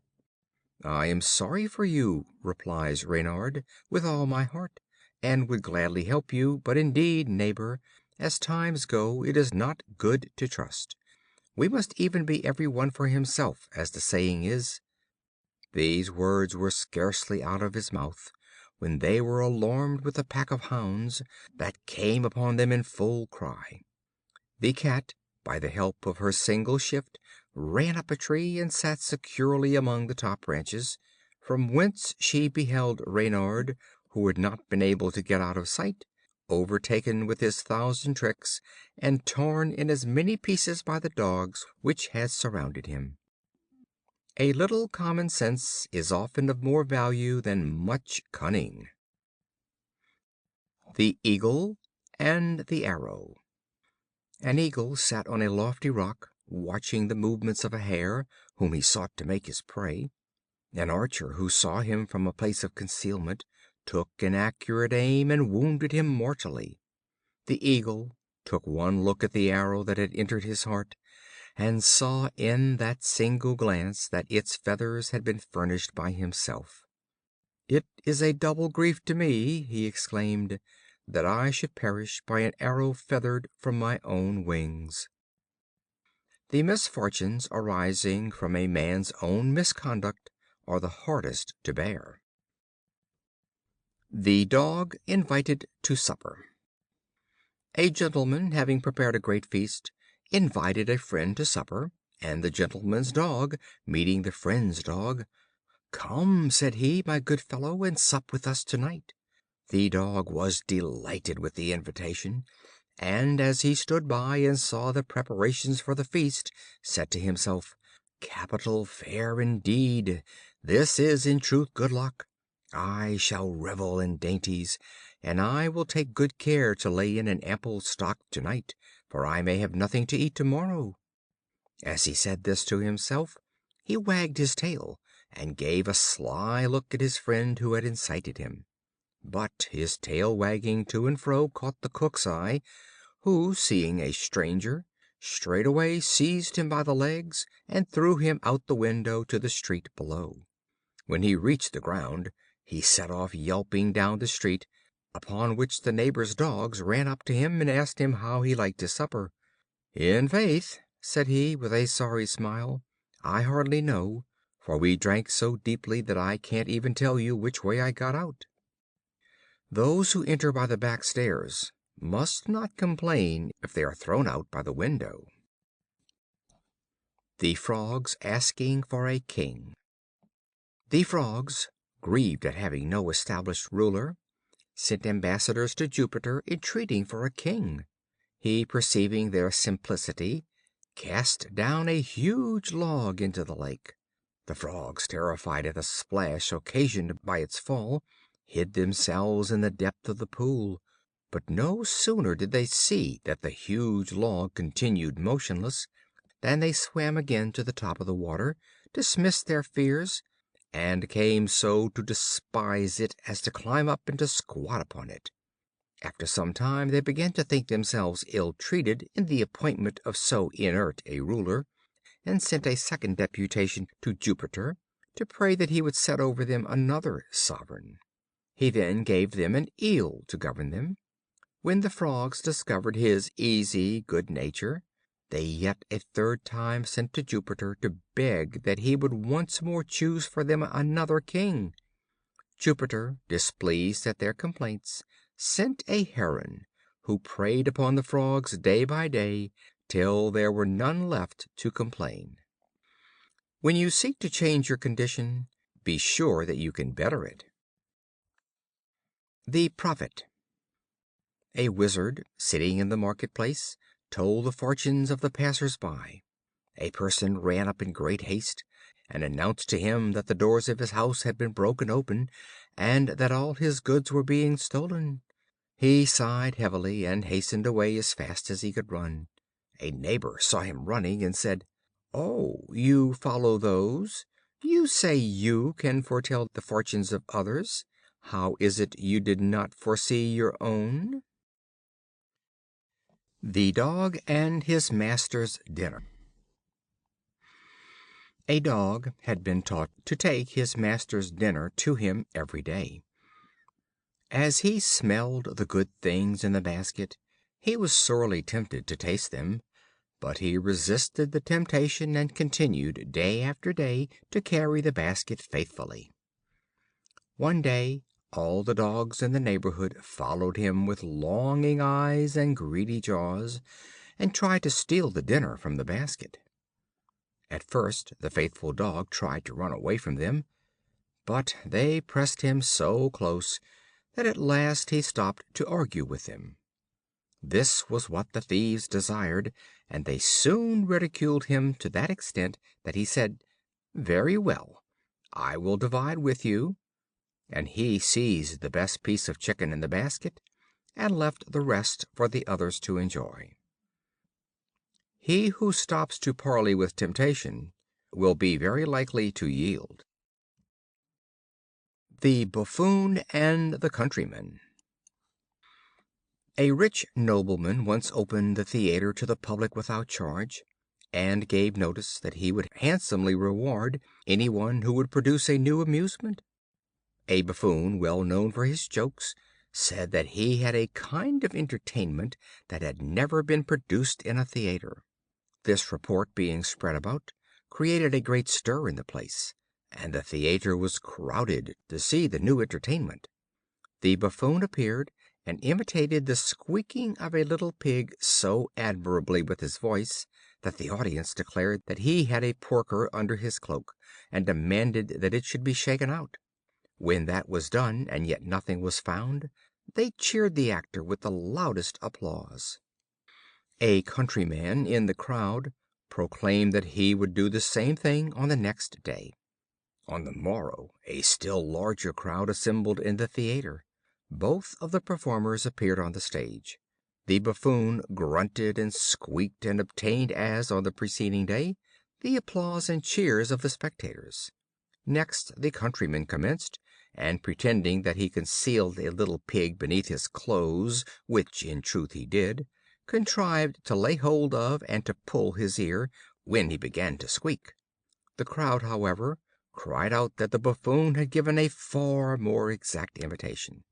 On this the rustic produced the pig, and showed them the greatness of their mistake. Critics are not always to be depended upon. The Boar and the Ass. A little scoundrel of an Ass, happening to meet with a Boar, had a mind to be arch upon him, and so says he, "Your humble servant." The Boar, somewhat nettled at his familiarity, bristled up to him, and told him he was surprised to hear him utter so impudent an untruth, and was going to show his resentment by giving him a rip in the flank, but wisely stifling his passion, he contented himself with saying, "Go, you sorry beast. I do not care to foul my tusks with the blood of so base a creature." Dignity cannot afford to quarrel with its inferiors. The Fox and the Goat. A Fox, having fallen into a well, could find no means of escape. A Goat, overcome with thirst, came to the well, and seeing the Fox, inquired if the water was good. The Fox, concealing his sad plight under a merry guise, indulged in lavish praise of the water, saying it was beyond measure excellent, and encouraged him to descend. The Goat, mindful only of his thirst, thoughtlessly jumped down, when, just as he quenched his thirst, the Fox informed him of the difficulty they were both in, and suggested a scheme for their common escape. "If," said he, "you will place your 4 feet upon the wall, and bend your head, I will run up your back and escape, and will help you out." On the Goat readily assenting to this proposal, the Fox leaped upon his back, and, steadying himself with the Goat's horns, reached in safety the mouth of the well, and immediately made off as fast as he could. The Goat upbraided him with the breach of his bargain, when he turned round and cried out, "You foolish fellow! If you had as many brains in your head as you have hairs in your beard, you would never have gone down before you had inspected the way up, nor have exposed yourself to danger from which you had determined upon no means of escape. Look before you leap." The Oxen and the Butchers. The Oxen, once upon a time, sought to destroy the Butchers, who practiced a trade destructive to their race. They assembled on a certain day to carry out their purpose, and sharpened their horns for the contest. One of them, an exceedingly old one, for many a field had he plowed, thus spoke: "These butchers, it is true, slaughter us, but they do so with skillful hands, and with no unnecessary pain. If we get rid of them, we shall fall into the hands of unskillful operators, and thus suffer a double death. For you may be assured that, though all the butchers should perish, yet will men ever want beef. Do not be in a hurry to change one evil for another." The Horse and his Rider. A horse soldier took great pains with his charger. As long as the war lasted, He looked upon him as his fellow helper in all emergencies, and fed him carefully with hay and corn. When the war was over, he only allowed him chaff to eat, and made him carry heavy loads of wood, and subjected him to much slavish drudgery and ill treatment. War, however, being again proclaimed, the soldier put on his charger its military trappings, and mounted, being clad in his heavy coat of mail. The horse fell down straightway under the weight, no longer equal to the burden, and said to his master, "You must now go to the war on foot, for you have transformed me from a horse into an ass." He who slights his friends when they are not needed must not expect them to serve him when he needs them. The Dog and the Hare. A hound, having started a hare on the hillside, pursued her for some distance, at one time biting her with his teeth, as if he would take her life, and at another time fawning upon her, as if in play with another dog. The Hare said to him, "I wish you would act sincerely by me, and show yourself in your true colors. If you are a friend, why do you bite me so hard? If you are an enemy, why do you fawn on me?" There are no friends whom you know not whether to trust or to distrust. The Fawn and his Mother. A young Fawn once said to his mother, "You are larger than a dog, and swifter, and more used to running. Why then, O mother, are you always in such a terrible fright of the hounds?" She smiled and said, "I know full well, my son, that all you say is true. I have the advantages you mention, but yet when I hear the bark of a single dog, I feel ready to faint." No arguments will give courage to the coward. The Lark and her Young Ones. A Lark had made her nest in the young green wheat. The brood had almost grown, when the owner of the field, overlooking his crop, said, "I must send to all my neighbors to help me with my harvest." One of the young Larks heard him, and asked his mother to what place they should move for safety. "There is no occasion to move yet, my son," she replied. The owner of the field came a few days later, and said, "I will come myself to morrow, and will get in the harvest." Then the Lark said to her brood, "It is time now to be off." He no longer trusts to his friends, but will reap the field himself. Self-help is the best help. The Bowman and the Lion. A very skillful bowman went to the mountains in search of game. All the beasts of the forest fled at his approach. The Lion alone challenged him to combat. The bowman immediately let fly an arrow, and said to the Lion, "I send thee my messenger, that from him thou mayest learn what I myself shall be when I assail thee." The Lion, thus wounded, rushed away in great fear, and on a Fox exhorting him to be of good courage, and not to run away at the first attack, he replied, "You counsel me in vain, for if he sends so fearful a messenger, how shall I abide the attack of the man himself?" A man who can strike from a distance is no pleasant neighbor. The Boy and the Filberts. A Boy put his hand into a pitcher full of filberts. He grasped as many as he could possibly hold, but when he endeavored to pull out his hand, he was prevented from doing so by the neck of the pitcher, which was much smaller than his closed hand.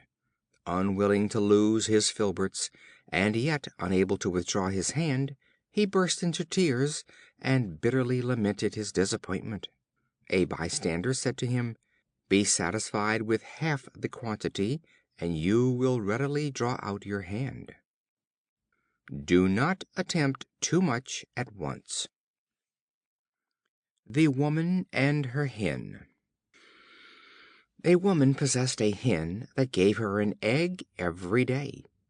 She often thought with herself how she might obtain two eggs daily instead of one, and at last, to gain her purpose, determined to give the Hen a double allowance of barley. From that day the Hen became fat and sleek, and never once laid another egg. Covetousness overreacheth itself. The Lamb and the Wolf. A Wolf pursued a Lamb which fled for refuge to a certain temple. The Wolf called out to him and said, "The priest will slay you in sacrifice if he should catch you." On which the Lamb replied, "It would be better for me to be sacrificed in the temple than to be eaten by you." It is safer to be among friends than enemies. The Bear and the Gardener. A Gardener who lived alone became discontented, and set out one day to seek a friend who would be a suitable companion. He had not gone far when he met a Bear whom he invited to come and live with him. The Bear was a very silly one, who was also discontented with living alone, so he went home with the Gardener very willingly. The Gardener provided all the food, and the only service he required of the Bear was to keep the flies off his face while he slept in the shade. One day a fly insisted upon lighting on the Gardener's face, although he was brushed off again and again. The silly Bear finally became so enraged that he threw a heavy stone upon it. He killed the fly, but alas, he also killed his friend. Better have no friend at all than a foolish one. The Heifer and the Ox.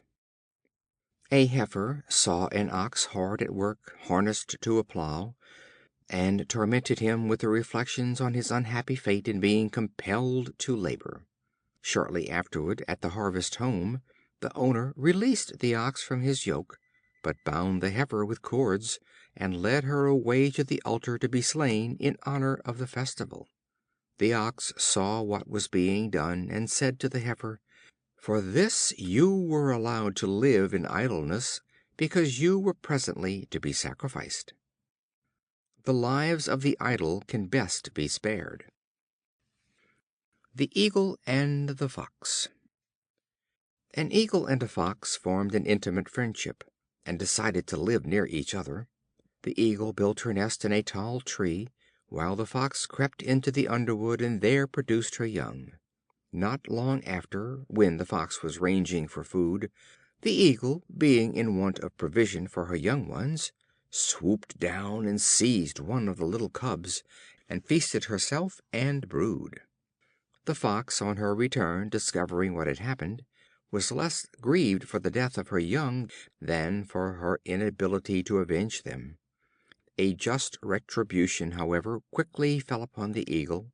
While hovering near an altar on which some villagers were sacrificing a goat, she suddenly seized a piece of flesh, and carried with it to her nest a burning cinder.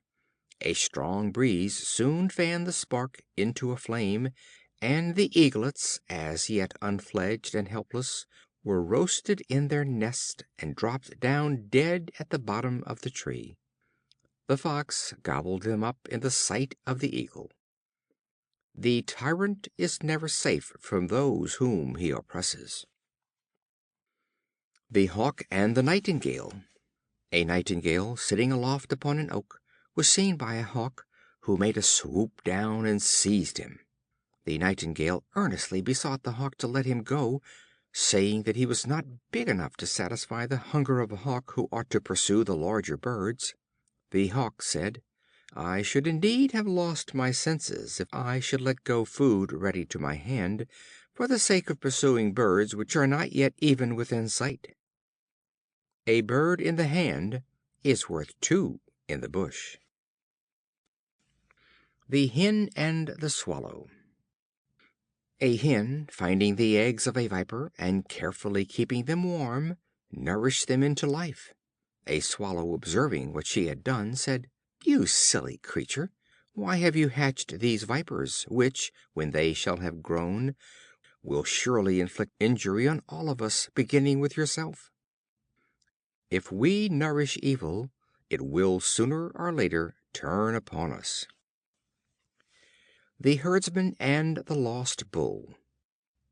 A herdsman tending kine in a forest lost a bull calf from the fold.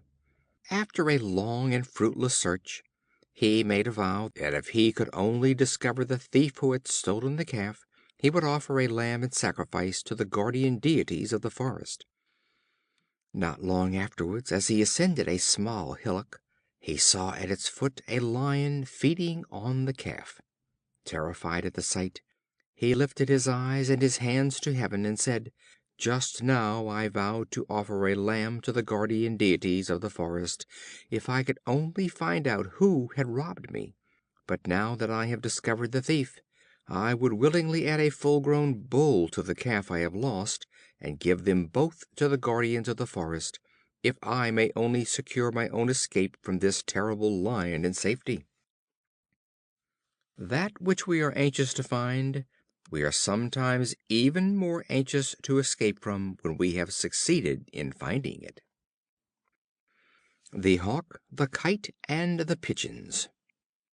The Pigeons, terrified by the appearance of a Kite, called upon the Hawk to defend them. He at once consented. When they had admitted him into the cote, they found that he made more havoc and slew a larger number of them in a single day than the Kite could possibly pounce upon in a whole year. Avoid a remedy that is worse than the disease. The Farmer and the Cranes. Some Cranes made their feeding grounds on some ploughed lands newly sown with wheat. For a long time the Farmer, brandishing an empty sling, chased them away by the terror he inspired. But when the birds found that the sling was only swung in the air, they ceased to take any notice of it, and would not move. The Farmer, on seeing this, charged his sling with stones, and killed a great number. They at once forsook his ploughed lands, and cried to each other, "It is time for us to be off, for this man is no longer content to scare us, but begins to show us in earnest what he can do." If words suffice not, blows must follow. The Cat and the Mice. A certain house was overrun with mice. A Cat, discovering this, made her way into it and began to catch and eat them one by one. The mice, being continually devoured, kept themselves close in their holes. The Cat, no longer able to get at them, perceived that she must tempt them forth by some device. For this purpose she jumped upon a peg, and suspending herself from it, pretended to be dead.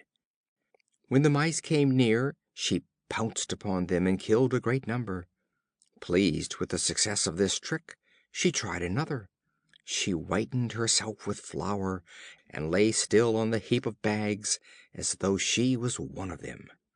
The young mice crept dangerously near her, but an old one, peering stealthily out, said, "Ah, my good madam, though you should turn into a real flour bag, I will not come too near you." Avoid even appearance of danger. The Father and his Sons. A father had a family of sons who were perpetually quarreling among themselves. When he failed to heal their disputes by his exhortations, he one day told them to bring him a bundle of sticks. When they had done so, he placed the bundle into the hands of each one of them in succession, and ordered them to break it in pieces. They each tried with all their strength, and were not able to do it. He next unclosed the faggot, and took the sticks separately one by one, and again put them into their hands, on which they broke them easily. He then addressed them in these words: "My sons, if you are of one mind, and unite to assist each other, you will be as this faggot, uninjured by all attempts of your enemies; but if you are divided among yourselves, you will be broken as easily as these sticks." Disunited families are easily injured by others. The Owl and the Grasshopper. An Owl, who was sitting in a hollow tree, dozing away a summer's afternoon, was very much disturbed by a rogue of a Grasshopper singing in the grass beneath. So far from keeping quiet, or moving away at the request of the Owl, the Grasshopper sang all the more, and called her an old blinker that only came out at night when all honest people had gone to bed. The Owl waited in silence for a time, and then artfully addressed the Grasshopper as follows: "Well, my dear, if one cannot be allowed to sleep, it is something to be kept awake by such a pleasant voice. And now I think of it, I have a bottle of delicious nectar. If you will come up you shall have a drop." The silly Grasshopper came hopping up to the Owl, who at once caught and killed him, and finished her nap in comfort. Flattery is not a proof of admiration. The Ass carrying the Image. An Ass once carried through the streets of a city a famous wooden image, to be placed in one of its temples. The crowd, as he passed along, made lowly prostration before the image. The Ass, thinking that they bowed their heads in token of respect for him, bristled up with pride and gave himself airs, and refused to move another step. The driver, seeing him thus stop, laid his whip lustily about his shoulders, and said: "Oh, you perverse dullhead! It is not yet come to this, that men pay worship to an Ass." They are not wise who take to themselves the credit due to others. The Ass and the Lapdog. A man had an Ass and a Maltese Lapdog, a very great beauty. The Ass was left in a stable, and had plenty of oats and hay to eat, just as any other Ass would. The Lapdog was a great favorite with his master, and he frisked and jumped about him in a manner pleasant to see. The Ass had much work to do in grinding the corn mill, and in carrying wood from the forest, or burdens from the farm. He often lamented his own hard fate, and contrasted it with the luxury and idleness of the Lapdog, till at last one day he broke his halter, and galloped into his master's house, kicking up his heels without measure, and frisking and fawning as well as he could. He next tried to jump about his master as he had seen the Lapdog do, but he broke the table, and smashed all the dishes upon it to atoms. He then attempted to lick his master, and jumped upon his back. The servants, hearing the strange hubbub, and perceiving the danger of their master, quickly relieved him, and drove out the Ass to his stable with kicks and clubs and cuffs. The Ass, beaten nearly to death, thus lamented: "I have brought it all on myself. Why could I not have been contented to labor with my companions, and not try to live by idleness?" The Tortoise and the Eagle. A Tortoise, lazily basking in the sun, complained to the sea birds of her hard fate, that no one would teach her to fly. An Eagle, hovering near, heard her lamentation, and demanded what reward she would give him if he would take her aloft, and float her in the air. "I will give you," she said, "all the riches of the Red Sea." "I will teach you to fly, then," said the Eagle, and taking her up in his talons, he carried her almost to the clouds, when, suddenly letting her go, she fell on a lofty mountain, and dashed her shell to pieces.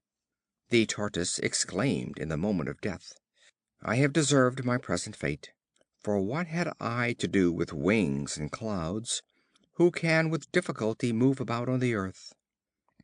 If men had all they wished, they would be often ruined." The Porcupine and the Snakes. A Porcupine, wanting to shelter himself, desired a nest of Snakes to give him admittance into their cave.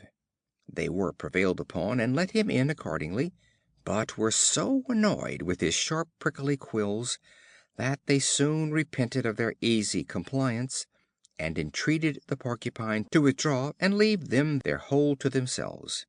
"No," says he, "let them quit the place that don't like it. For my part, I am well enough satisfied as I am." Hospitality is a virtue, but should be wisely exercised. We may, by thoughtlessness, entertain foes instead of friends. The Fox who had lost his tail. A fox caught in a trap escaped with the loss of his brush. Henceforth, feeling his life a burden from the shame and ridicule to which he was exposed, he schemed to bring all the other foxes into a like condition with himself. He publicly advised them to cut off their tails, saying that they would not only look much better without them, but that they would be rid of the weight of the brush. One of them said, "If you had not yourself lost your tail, my friend, you would not thus counsel us." Advice prompted by selfishness should not be heeded. The Old Lion. A Lion, worn out with years, lay on the ground at the point of death. A Boar rushed upon him and avenged with a stroke of his tusks a long remembered injury. Shortly afterwards the Bull with his horns gored him as if he were an enemy. When the Ass saw that the huge beast could be assailed with impunity, he let drive at his forehead with his heels. The Ass and the Wolf. An Ass, feeding in a meadow, saw a Wolf approaching to seize him, and immediately pretended to be lame. The Wolf, coming up, inquired the cause of his lameness. The Ass said that he had a thorn in his foot, and requested the Wolf to pull it out. The Wolf consenting, the Ass, with his heels, kicked his teeth into his mouth and galloped away. The Wolf said, "I am rightly served, for why did I attempt the art of healing when my father only taught me the trade of a butcher?" Every one to his trade. The Horse and the Groom. A Groom used to spend whole days in currycombing and rubbing down his horse, but at the same time stole his oats and sold them for his own profit. "Alas," said the Horse, "if you really wish me to be in good condition, you should groom me less and feed me more." If you wish to do a service, do it right. The Ass and his Shadow. A traveler hired an Ass to convey him to a distant place. The day being intensely hot, and the sun shining in its strength, the traveler stopped to rest and sought shelter from the heat under the shadow of the Ass. As this afforded only protection for one, and as the traveler and the owner of the Ass both claimed it, a violent dispute arose between them as to which of them had the right to it. The owner maintained that he had let the Ass only, and not his shadow. The traveler asserted that he had, with the hire of the Ass, hired his shadow also.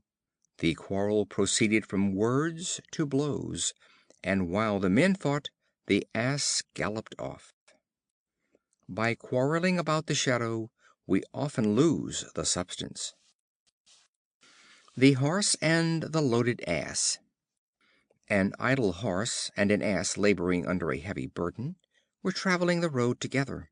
The Ass, ready to faint under his heavy load, entreated the Horse to assist him and lighten his burden by taking some of it upon his back.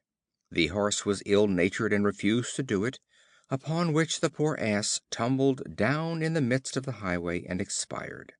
The countryman then took the whole burden and laid it upon the Horse, together with the skin of the dead Ass. Laziness often prepares a burden for its own back. The Mules and the Robbers. Two Mules laden with packs were trudging along. One carried panniers filled with money, the other sacks of grain. The Mule carrying the treasure walked with head erect, and tossed up and down the bells fastened to his neck. His companion followed with quiet and easy step.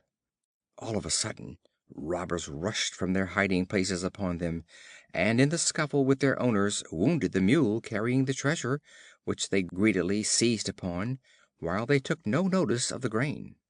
The Mule which had been wounded bewailed his misfortunes. The other replied, "I am glad that I was thought so little of, for I have lost nothing, nor am I hurt with any wound." The conspicuous run the greatest risk. The Lion and the Three Bulls. Three Bulls for a long time pastured together. A Lion lay in ambush in the hope of making them his prey, but was afraid to attack them while they kept together. Having at last by guileful speeches succeeded in separating them, he attacked them without fear as they fed alone, and feasted on them one by one at his own leisure. In union is strength. The Dog and the Shadow.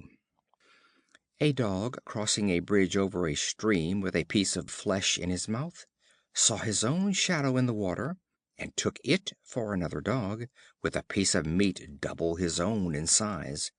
He therefore let go his own, and fiercely attacked the other Dog, to get his larger piece from him. He thus lost both: that which he grasped at in the water, because it was a shadow, and his own, because the stream swept it away. It is not wise to be too greedy. The Thirsty Pigeon. A Pigeon, oppressed by excessive thirst, saw a goblet of water painted on a signboard. Not supposing it to be only a picture, she flew toward it with a loud whir, and unwittingly dashed against the signboard, and jarred herself terribly. Having broken her wings by the blow, she fell to the ground, and was caught by one of the bystanders. Zeal should not outrun discretion. The Flies and the Honey. A jar of honey having been upset in a housekeeper's room, a number of Flies were attracted by its sweetness, and placing their feet in it, ate greedily. Their feet, however, became so smeared with the honey that they could not use their wings nor release themselves, and were suffocated. Just as they were expiring, they exclaimed, "Oh, foolish creatures that we are! For the sake of a little pleasure, we have destroyed ourselves." The Great and the Little Fishes. A Fisherman was drawing up a net which he had cast into the sea, full of all sorts of fish. The little fish escaped through the meshes of the net, and got back into the deep, but the great fish were all caught and hauled into the ship. Our insignificance is often the cause of our safety.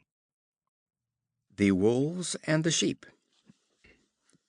"Why should there always be this implacable warfare between us?" said the Wolves to the Sheep. "Those evil disposed Dogs have much to answer for.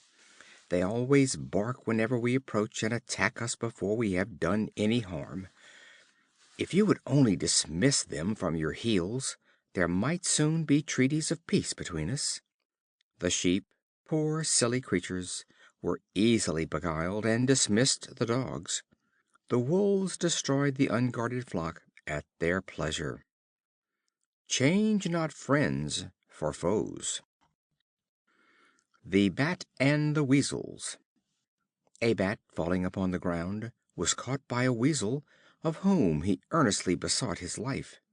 The Weasel refused, saying that he was by nature the enemy of all birds. The Bat assured him that he was not a bird, but a mouse, and thus saved his life. Shortly afterward the Bat again fell on the ground, and was caught by another Weasel, whom he likewise entreated not to eat him. The Weasel said that he had a special hostility to mice. The Bat assured him that he was not a mouse, but a Bat, and thus a second time escaped. The Hare and the Tortoise. A Hare one day ridiculed the short feet and slow pace of the Tortoise.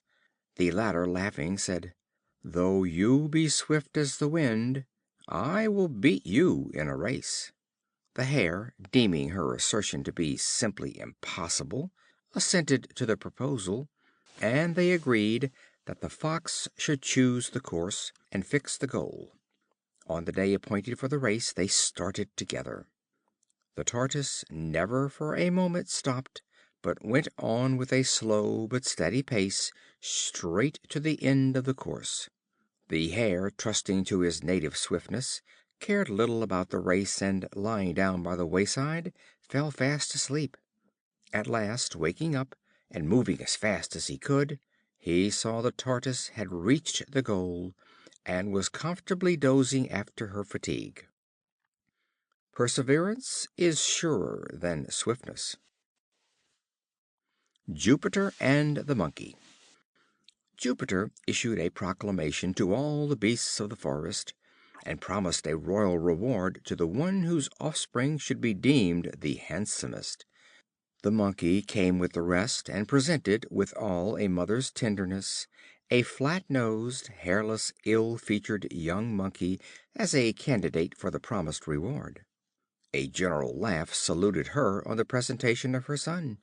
She resolutely said, "I know not whether Jupiter will allot the prize to my son, but this I do know, that he is the dearest, handsomest, and most beautiful of all who are here."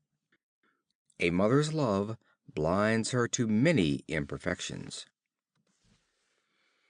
The Lion in Love. A Lion demanded the daughter of a woodcutter in marriage. The father, unwilling to grant and yet afraid to refuse his request, hit upon this expedient. He expressed his willingness to accept him as a suitor of his daughter on one condition, that he should allow him to extract his teeth and cut off his claws. The Lion cheerfully assented to the proposal. When, however, he next repeated his request, the Woodman set upon him with his club. The Miser. A Miser had a lump of gold, which he buried in the ground, coming to look at the spot every day. One day he found that it was stolen, and he began to tear his hair and loudly lament. A neighbor, seeing him, said, "Pray do not grieve so. Bury a stone in the hole, and fancy it is the gold. It will serve you just as well, for when the gold was there you made no use of it." A Wolf saw a Goat feeding at the summit of a steep precipice, where he had not a chance of reaching her. He called to her, and earnestly besought her to come lower down, lest she should by some mishap get a fall; and he added that the meadows lay where he was standing, and that the herbage was most tender. She replied, "No, my friend, it is not of me you are thinking, but of yourself." Invitations prompted by selfishness are not to be accepted. A Bald Knight. A bald knight, who wore a wig, went out to hunt. A sudden puff of wind blew off his hat and wig, at which a loud laugh rang forth from his companions. He joined in the joke by saying, "What marvel that hairs which are not mine should fly from me, when my own have forsaken even the man with whom they were born?" Those who cannot take care of their own should not be entrusted with the care of another's property. The Fox and the Woodcutter. A Fox, running before the hounds, came across a Woodcutter felling an oak, and besought him to show him a safe hiding place. The Woodcutter advised him to take shelter in his own hut. The Fox crept in and hid himself in a corner. The Huntsman came up with his hounds in a few minutes, and inquired of the Woodcutter if he had seen the Fox. He declared that he had not seen him, and yet pointed, all the time he was speaking, to the hut where the Fox lay hid. The Huntsman took no notice of the signs, but, believing his word, hastened forward in the chase. As soon as they were well away, the Fox departed without taking any notice of the Woodcutter, whereon he called to him and reproached him, saying, "You ungrateful fellow, you owe your life to me, and yet you leave me without a word of thanks." The Fox replied, "Indeed, I should have thanked you most fervently, if your deeds had been as good as your words." The Lion, the Bear, and the Fox. A Lion and a Bear seized upon a kid at the same moment, and fought fiercely for its possession. When they had fearfully lacerated each other, and were faint from the long combat, they lay down exhausted with fatigue. A Fox, who had gone round them at a distance several times, saw them both stretched on the ground, and the Kid lying untouched in the middle, ran in between them and seized the Kid, scampering off as fast as he could. The Lion and the Bear saw him, but not being able to get up, said, Woe betide us, that we should have fought and belabored ourselves only to serve the turn of a fox. It sometimes happens that one man has all the toil, and another all the profit. The Stag in the Ox Stall. A Stag, hardly pressed by the hounds, and blind from fear to the danger he was running into, took shelter in a farmyard, and hid himself in a shed among the oxen. An ox gave him this kindly warning: "O unhappy creature, why should you thus of your own accord incur destruction, and trust yourself in the house of your enemy?" The Stag replied: "Do you only suffer me, friend, to stay where I am, and I will undertake to find some favorable opportunity of effecting my escape." At the approach of the evening, the herdsman came to feed his cattle, but did not see the Stag. The Stag, congratulating himself on his safety, began to express his sincere thanks to the oxen, who had kindly afforded him help in the hour of need. One of them again answered him: "We indeed wish you well, but the danger is not over. There is one other yet to pass through this shed, who has as it were 100 eyes, and until he is come and gone, your life is still in peril."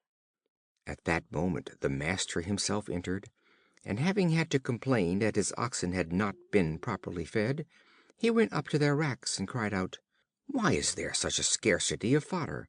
There is not half enough straw for them to lie on. Those lazy fellows have not even swept the cobwebs away." While he thus examined everything, he spied the antlers of the Stag peeping out of the straw. Summoning his laborers, he ordered that the Stag should be killed. What is safety for one is not always safety for another.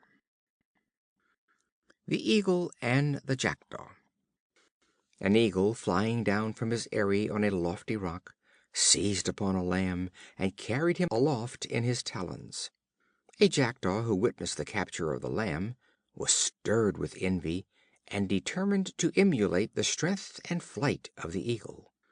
He flew round with a great whir of his wings, and settled upon a large sheep, with the intention of carrying it off, but his claws becoming entangled in his fleece, he was unable to release himself, although he fluttered with his feathers as much as he could. The shepherd, seeing what had happened, ran up and caught him. He at once clipped his wings, and, taking him home at night, gave him to his children. We should not permit our ambition to lead us beyond the limits of our power.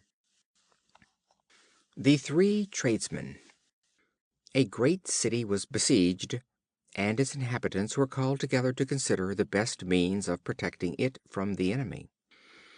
A bricklayer present earnestly recommended bricks, as it afforded the best materials for an effectual resistance. A carpenter with equal energy proposed timber, as providing a preferable method of defense. Upon which a currier stood up and said: "Sirs, I differ from you altogether. There is no material for resistance equal to a covering of hides, and nothing so good as leather." Every man for his trade. The Dancing Monkeys. A prince had some monkeys trained to dance.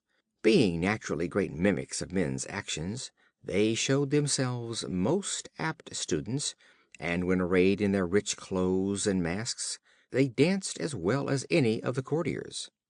The spectacle was often repeated with great applause, till on one occasion a courtier, bent on mischief, took from his pocket a handful of nuts and threw them upon the stage. The monkeys, at the sight of the nuts, forgot their dancing, and became, as indeed they were, monkeys instead of actors, and pulling off their masks and tearing their robes, they fought with one another for the nuts. The dancing spectacle thus came to an end, amid the laughter and ridicule of the audience. Those who assume a character will betray themselves by their actions. The Ass in the Lion Skin. An Ass, having put on the lion skin, roamed about in the forest and amused himself by frightening all the foolish animals he met with in his wanderings. At last, meeting a Fox, he tried to frighten him also, but the Fox no sooner heard the sound of his voice than he exclaimed, "I might possibly have been frightened myself, if I had not heard your bray." No disguise will hide one's true character. The Boy Bathing. A boy bathing in a river was in danger of being drowned. He called out to a traveler passing by for help. The traveler, instead of holding out a helping hand, stood up unconcernedly and scolded the boy for his imprudence. "Oh, sir," cried the youth, "pray help me now, and scold me afterwards." Counsel without help is useless. The Cock and the Fox. The Fox, passing early one summer's morning near a farmyard, was caught in a springe which the farmer had planted there for that end. The Cock at a distance saw what happened, and, hardly yet daring to trust herself too near so dangerous a foe, approached him cautiously and peeped at him. Reynard addressed himself to him with all the designing artifice imaginable. "Dear cousin," said he, "you see what an unfortunate accident has befallen me here, and all upon your account; for as I was creeping through yonder hedge, in my way homeward, I heard you crow, and was resolved to ask you how you did before I went away any farther. But I met with this disaster, and therefore now I must ask you for a knife to cut this string, or at least to conceal my misfortune till I have gnawed it asunder." The Cock, seeing how the case stood, made no reply, but posted away as fast as he could, and told the farmer, who came and killed the Fox. To aid the vicious is to become a partner in their guilt. The Viper and the File. A Viper, entering the workshop of a smith, sought from the tools the means of satisfying his hunger. He more particularly addressed himself to a File, and asked of him the favor of a meal. The File replied, "You must indeed be a simple-minded fellow, if you expect to get anything from me, who am accustomed to take from everyone, and never to give anything in return." The covetous are poor givers. The Oxen and the Axle Trees. A heavy wagon was being dragged along a country lane by a team of oxen.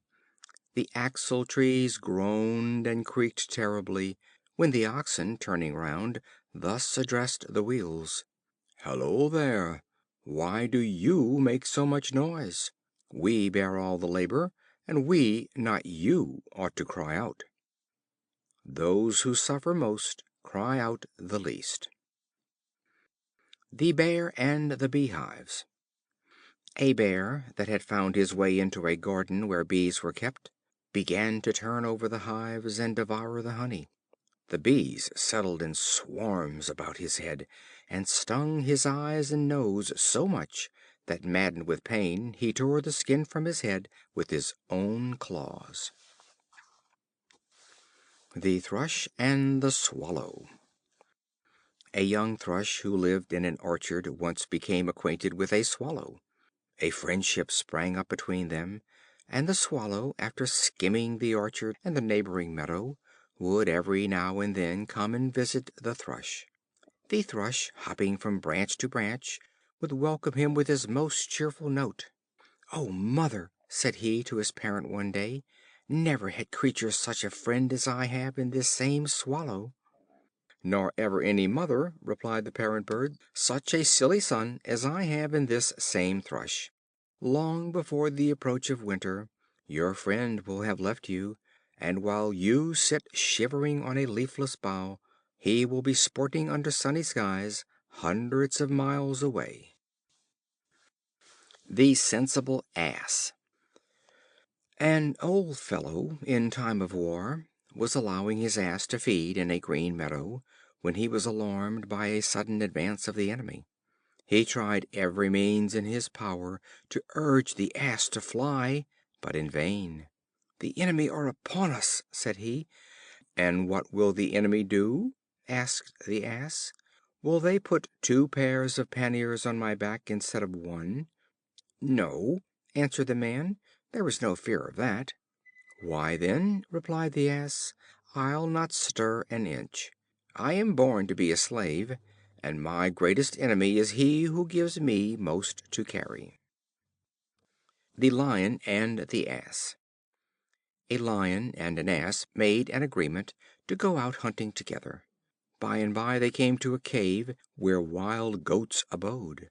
The Lion took up his station at the mouth of the cave, and the Ass, going within, kicked and brayed and made a mighty fuss to frighten them out. When the Lion had caught them, the Ass came out and asked him if he had not made a noble fight. "Yes, indeed," said the Lion, "and I assure you, you would have frightened me too, if I had not known you to be an Ass." The Fox and the Ape. Upon the decease of the Lion, the beasts of the forest assembled to choose another king. The Ape played so many grimaces, gambols, and antic tricks, that he was elected by a large majority, and the crown was placed upon his head. The Fox, envious of this distinction, seeing soon after a trap baited with a piece of meat, approached the new king, and said with mock humility: "May it please your majesty, I have found on your domain a treasure, to which, if you will deign to accompany me, I will conduct you." The Ape thereupon set off with the Fox, and, on arriving at the spot, laid his paw upon the meat. Snap went the trap, and caught him by the fingers. Mad with the shame and the pain, he reproached the Fox for a false thief and a traitor. Reynard laughed heartily, and said with a sneer: "You, a king, and not understand a trap!" The Lion and the Wolf. A Wolf, roaming by the mountainside, saw his own shadow, as the sun was setting, becoming greatly extended and magnified, and he said to himself: "Why should I, being of such an immense size, and extending nearly an acre in length, be afraid of the Lion? Ought I not to be acknowledged as king of all the collected beasts?" While he was indulging in these proud thoughts, a Lion fell upon him and killed him. He exclaimed with a too late repentance: "Wretched me! This overestimation of myself is the cause of my destruction." It is not wise to hold too exalted an opinion of oneself. The Miller, his Son, and their Ass. A Miller and his son were driving their Ass to a fair. On the way they met a group of girls. "Look there!" cried one of them. "Did you ever see such fools, to be trudging along on foot when they might be riding?" The old man, hearing this, quietly bade his son get on the Ass, and walked along merrily by his side. Presently they came to a group of old men in earnest debate. "There," said one of them, "it proves what I was saying. What respect is shown to old age in these days? Do you see that idle young rogue riding, while his old father has to walk? Get down, you scapegrace, and let the old man rest his weary limbs." Upon this the father made his son dismount, and got up himself. In this manner they had not proceeded far, when they met a company of women and children. "Why, you lazy old man," cried several tongues at once, "how can you ride upon the beast, while that poor little lad there can scarcely keep pace by the side of you?" The good natured Miller immediately took up his son behind him. They had now almost reached the town. "Pray, honest friend," said a townsman, "is that Ass your own?" "Yes," said the old man. "Oh, one would not have thought so by the way you load him. Why, you two fellows are better able to carry the poor beast than he you." "Anything to please you," said the old man. So, alighting with his son, they tied the Ass's legs together, and by the help of a pole endeavored to carry him on their shoulders over a bridge. The people ran out in crowds to laugh at the sight, till the Ass, not liking the noise nor his situation, kicked asunder the cords, and tumbling off the pole, fell into the river. On this the old man made the best of his way home with his son, convinced that, by endeavoring to please everybody, he had succeeded in pleasing nobody, and lost his Ass into the bargain. The Travelers and the Plane Tree. Two travelers, worn out by the heat of the summer's sun, laid themselves down at noon under the wide spreading branches of a plane tree. As they rested under its shade, one of the travelers said to the other, "What a singularly useless tree is the plane! It bears no fruit, and is not of the least service to man." The plane tree, interrupting him, said, "You ungrateful fellows! Do you, while receiving benefits from me and resting under my shade, dare to describe me as useless and unprofitable? Some men despise their best blessings because they come without cost." The Tortoise and the Two Ducks. A Tortoise, becoming tired of her humble home, resolved to visit foreign lands, but she did not know which way to go. She repaired to two Ducks to show her the road, and they told her that the best way to travel was through the air. On her imploring their help, they made her grasp a stick with her mouth, and so they bore her aloft. As they flew along, the gaping people beneath shouted at sight of the spectacle. The vain Tortoise mistook their shouts for applause. "I am surely a queen," said she. But alas! as she opened her mouth to speak, she lost her hold of the stick, and falling to the ground was dashed to pieces. Those who are not able to roam should stay at home. The Countryman and the Snake. A villager found a Snake under a hedge, almost dead with cold. He could not help having compassion for the poor creature, so he brought it home and laid it upon the hearth near the fire. But it had not lain there long before, being revived with the heat, it began to erect itself and fly at his wife and children. The Countryman, hearing an outcry, and perceiving what the matter was, caught up a mattock and soon dispatched him, upbraiding him at the same time in these words: "Is this, vile wretch, the reward you make to him that saved your life?" Kindness to the ungrateful and the vicious is thrown away. The Madman who sold wisdom. A Madman once set himself up in the marketplace, and with loud cries announced that he would sell wisdom. The people at once crowded about him, and some gave him gold for his wares, but they each got only a blow on the ear and a bunch of thread, and were well laughed at by their companions. One of them, however, took it more seriously than the others, and asked a wise sage what it meant. "It means," said the sage, "that if one would not be hurt by a madman, he must put a bunch of thread over his ears." So the madman was really selling wisdom. The Leopard and the Fox.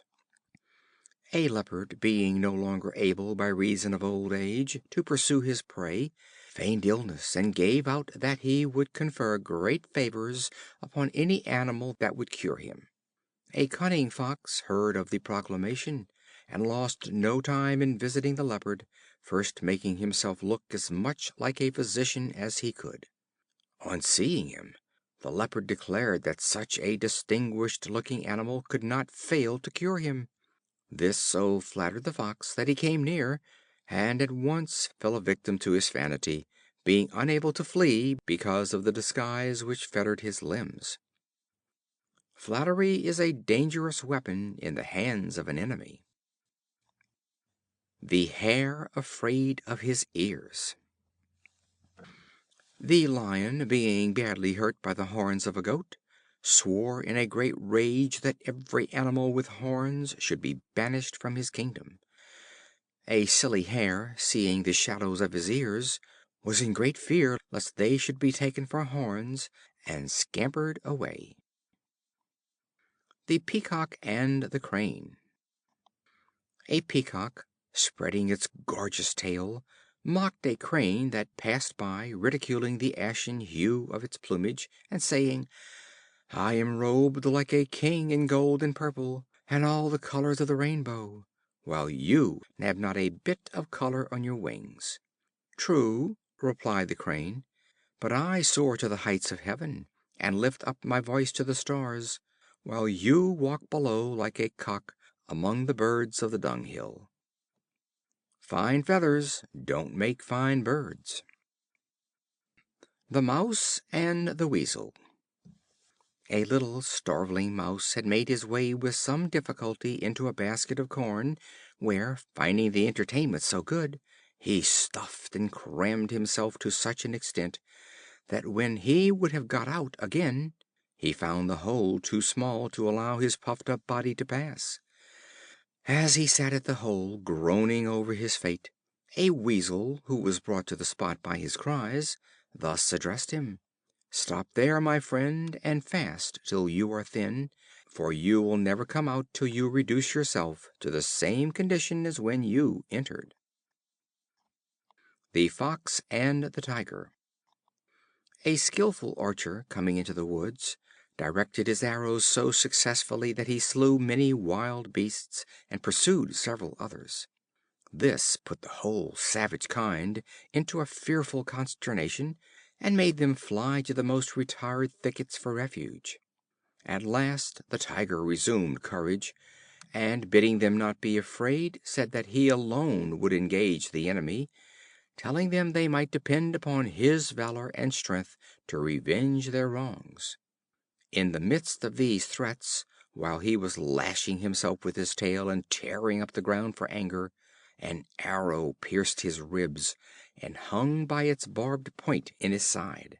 He set up a hideous and loud roar, occasioned by the anguish which he felt, and endeavored to draw out the painful dart with his teeth. When the Fox approached him, inquiring with an air of surprise who it was that could have strength and courage enough to wound so mighty and valorous a beast, "Ah," said the Tiger, "I was mistaken in my reckoning. It was that invincible man yonder." There is always some vulnerable point in the strongest armor. The Fox and the Turkeys. A Fox spied some Turkeys roosting in a tree. He managed to attract their attention, and then ran about the tree, pretending to climb, walked on his hind legs, and did all sorts of tricks. Filled with fear, the Turkeys watched every one of his movements until they became dizzy, and one by one fell from their safe perch. By too much attention to danger, we may fall victims to it. The Eagle, the Cat, and the Wild Sow. An Eagle had made her nest at the top of a lofty oak. A Cat, having found a convenient hole, lived with her kittens in the middle of the trunk, and a Wild Sow with her young had taken up shelter in a hollow at its foot. The Cat resolved to destroy by her arts this chance-made colony. She climbed to the nest of the Eagle, and said: "Destruction is preparing for you and me too. The Wild Sow, whom you may see daily digging up the earth, wishes to uproot the oak, that she may, on its fall, seize our families as food."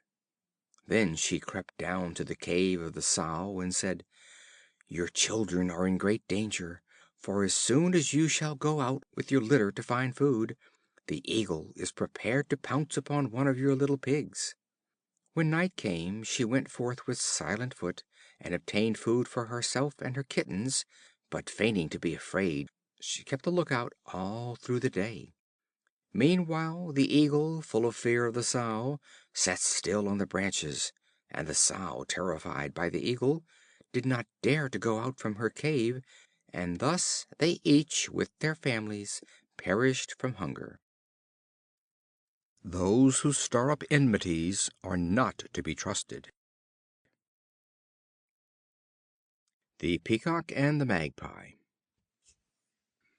The birds once met together to choose a king, and among others the Peacock was a candidate.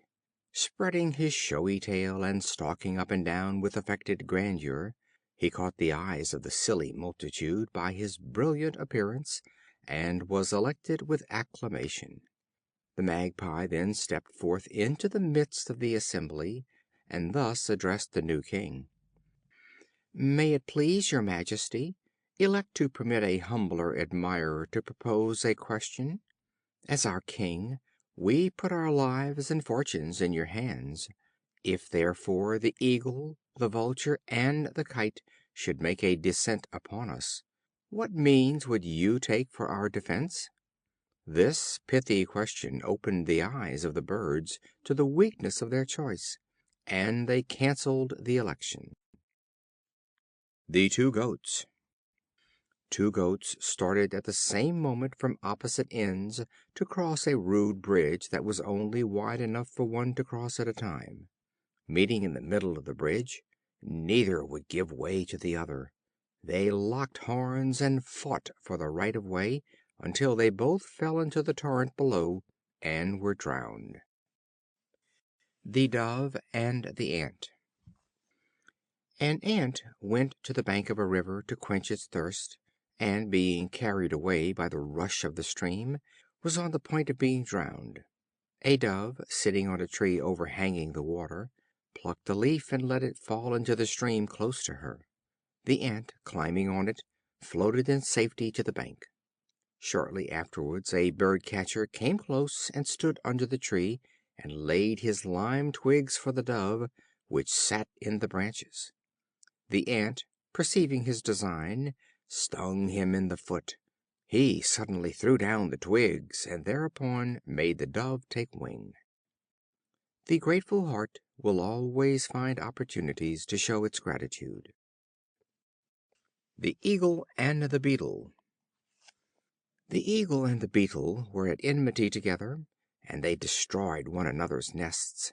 The Eagle gave the first provocation in seizing upon and in eating the young ones of the Beetle.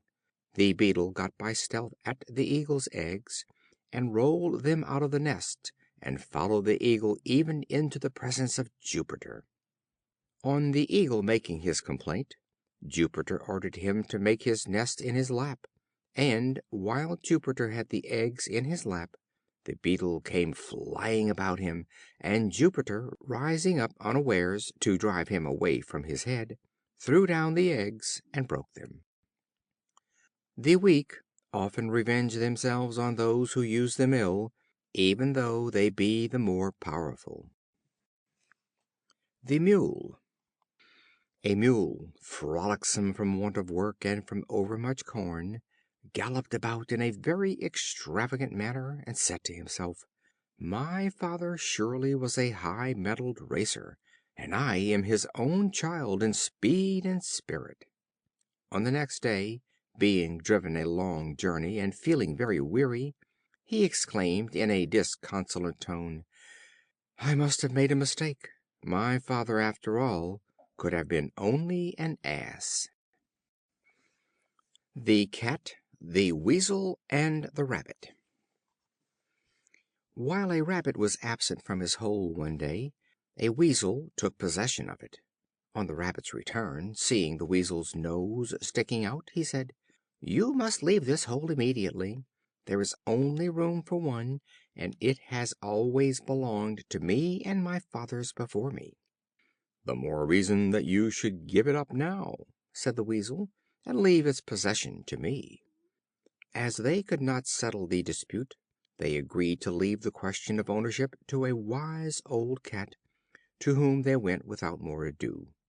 "I am deaf," said the Cat. "Put your noses close to my ears." No sooner had they done so, than she clapped a paw upon each of them, and killed them both. The strong are apt to settle all questions by the rule of might. The Rat and the Frog. A Rat, in an evil day, made acquaintance with a Frog, and they set off on their travels together. The Frog, on pretence of great affection, and of keeping his companion out of harm's way, tied the Rat's foot to his own hind leg, and thus they proceeded for some distance by land. Presently they came to some water, and the Frog, bidding the Rat have good courage, began to swim across. They had scarcely, however, arrived midway, when the Frog took a sudden plunge to the bottom, dragging the unfortunate Rat after him. But the struggling and floundering of the Rat made so great a commotion in the water that it attracted the attention of a Kite, who, pouncing down and bearing off the Rat, carried away the Frog at the same time in his train. Inconsiderate and ill-matched alliances generally end in ruin, and the man who compasses the destruction of his neighbor is often caught in his own snare. The Widow and the Sheep. There was a certain widow who had an only sheep, and wishing to make the most of his wool, she sheared him so closely that she cut his skin as well as his fleece. The Sheep, smarting under this treatment, cried out, "Why do you torture me thus? What will my blood add to the weight of the wool? If you want my flesh, dame, send for the butcher, who will put me out of my misery at once. But if you want my fleece, send for the shearer, who will clip my wool without drawing my blood." Economy may be carried too far. The Man Bitten by a Dog. A man who had been bitten by a dog was going about asking who could cure him.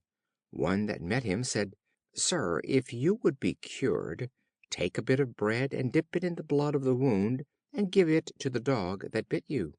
The man smiled and said, "If I were to follow your advice, I would be bitten by all the dogs in the city."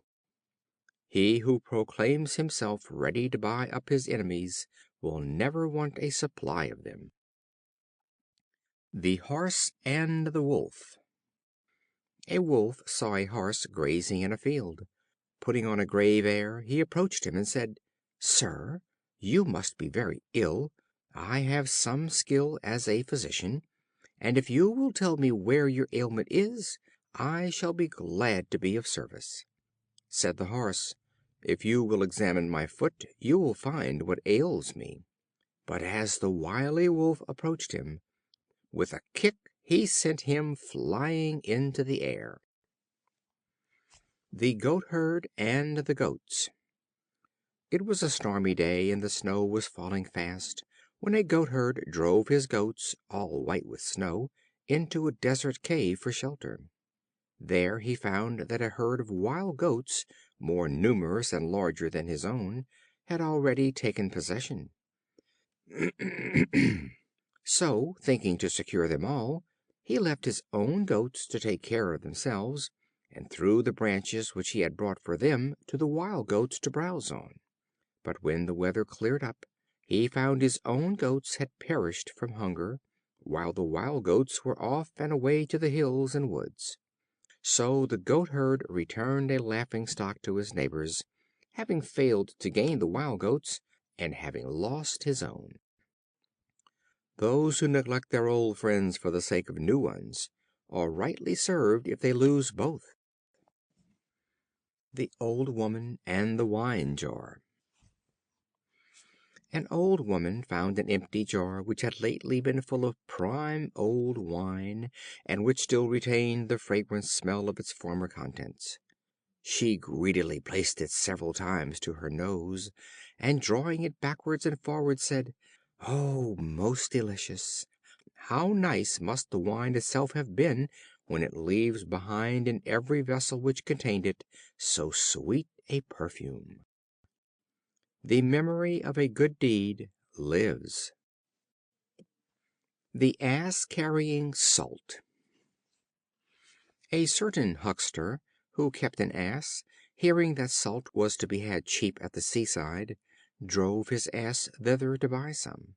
Having loaded the beast as much as he could bear, he was driving him home, when, as they were passing a slippery ledge of rock, the Ass fell into the stream below, and the salt being melted, the Ass was relieved of his burden, and having gained the bank with ease, pursued his journey onward, light in body and in spirit. The huckster soon afterwards set off for the seashore for some more salt, and loaded the Ass, if possible, yet more heavily than before. On their return, as they crossed the stream into which he had formerly fallen, the Ass fell down on purpose, and by dissolving the salt was again released from his load. The master, provoked at the loss, and thinking how he might cure him of this trick, on his next journey to the coast, freighted the beast with a load of sponges. When they arrived at the same stream as before, the Ass was at his old tricks again, and rolled himself into the water; but he found to his cost, as he proceeded homeward, that instead of lightening his burden, he had more than doubled its weight. The same measures will not suit all circumstances. The Gnat and the Bull. A Gnat that had been buzzing about the head of a Bull, at length settling himself down upon his horn, begged his pardon for incommoding him. "But if," says he, "my weight at all inconveniences you, pray say so, and I will be off in a moment." "Oh, never trouble your head about that," says the Bull, "for 'tis all one to me whether you go or stay; and to say the truth, I did not know you were there." The smaller the mind, the greater the conceit. The Lion and the Gnat. As a Gnat was buzzing around a Lion, the Lion said to him, "How dare you approach me near? Be off, or I will kill you with the least stroke of my paw." The Gnat, knowing the advantage of his small size and his alertness, immediately challenged the boaster to combat, and alighting first upon his nose and then upon his tail, made the Lion so furious that he injured himself grievously with his paws. As the Gnat flew away, he boasted of his own prowess in thus defeating the king of beasts without the slightest injury to himself; but in his carelessness he flew directly into a spider's web, and the spider instantly seized and killed him. The Lion, the Ass, and the Fox Hunting. The Lion, the Ass, and the Fox formed a party to go out hunting. They took a large booty, and when the sport was ended, bethought themselves of having a hearty meal. The Lion bade the Ass allot the spoil, so dividing it into 3 equal parts, the Ass begged his friends to make their choice, at which the Lion, in great indignation, fell upon the Ass and tore him to pieces. He then bade the Fox make a division, who, gathering the whole into one great heap, reserved but the smallest mite for himself. "Ah, friend," says the Lion, "who taught you to make so equitable a division?" "I wanted no other lesson," replied the Fox, "than the Ass's fate." Better be wise by misfortunes of others than by your own. The Dog whose ears were cropped. A Dog complained of the cruelty of her master in cutting off her ears, and was so ashamed of her appearance that she resolved to stay in her kennel with her family.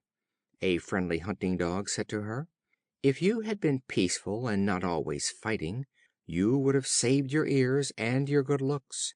If you will fight, it is a kindness to crop your ears, that they may not give your enemy the advantage."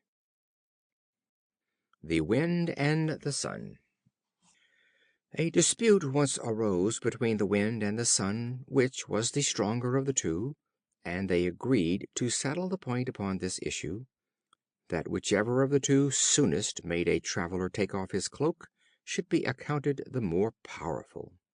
The Wind began, and blew with all his might and main a blast cold and fierce as a Thracian storm. But the stronger he blew, the closer the traveler wrapped his cloak around him, and the tighter he grasped it with his hands. Then broke out the Sun. With his welcome beams he dispersed the vapor and the cold.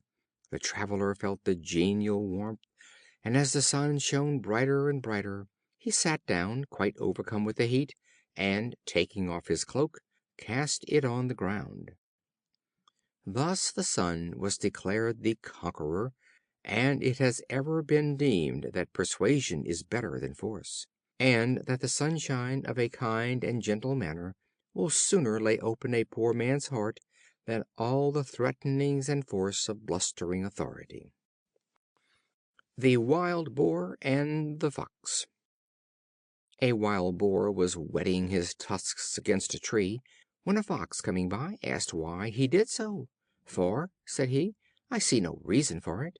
There is neither hunter nor hound in sight, nor any other danger that I can see at hand." "True," replied the Boar, "but when that danger does arise, I shall have something else to do than to sharpen my weapons. It is too late to whet the sword when the trumpet sounds to draw it."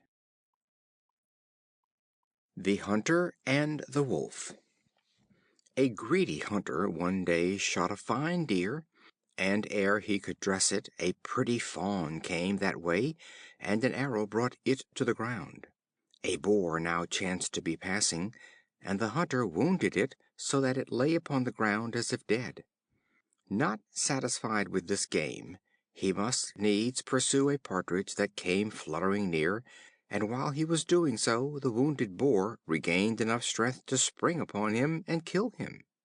A wolf came that way, and seeing the 4 dead bodies, said, "Here is food for a month, but I will save the best, and be content today with the bowstring." But when he seized the string, it loosened the fixed arrow, which shot him through the heart. The greedy man and the miser cannot enjoy their gains. The Astronomer. An astronomer used to walk out every night to gaze upon the stars. It happened one night that, with his whole thoughts wrapped up in the skies, he fell into a well. One who heard his cries ran up to him and said, "While you are trying to pry into the mysteries of heaven, you overlook the common objects under your feet." We should never look so high as to miss seeing the things that are around us. The Bull and the Frogs. 2 bulls lived in the same herd, and each aspiring to be the leader and master, they finally engaged in a fierce battle. An old Frog, who sat on the bank of a stream near by, began to groan and to quake with fear. A thoughtless young Frog said to the old one, "Why need you be afraid? What is it to you that the bulls fight for supremacy?" "Do you not see," said the old Frog, "that one must defeat the other, and that the defeated bull, being driven from the field, will be forced to stay in the marshes, and will thus trample us to death?" The poor and weak are often made to suffer for the follies of the great. The Thief and his Mother. A schoolboy stole a hornbook from one of his schoolfellows and brought it home to his mother. Instead of chastising him, she rather encouraged him in the deed. In course of time the boy, now grown into a man, began to steal things of greater value, until at last, being caught in the very act, he was brought to the judge and sentenced to be hung. As he was being led to the scaffold, the mother bowed herself to the ground with grief.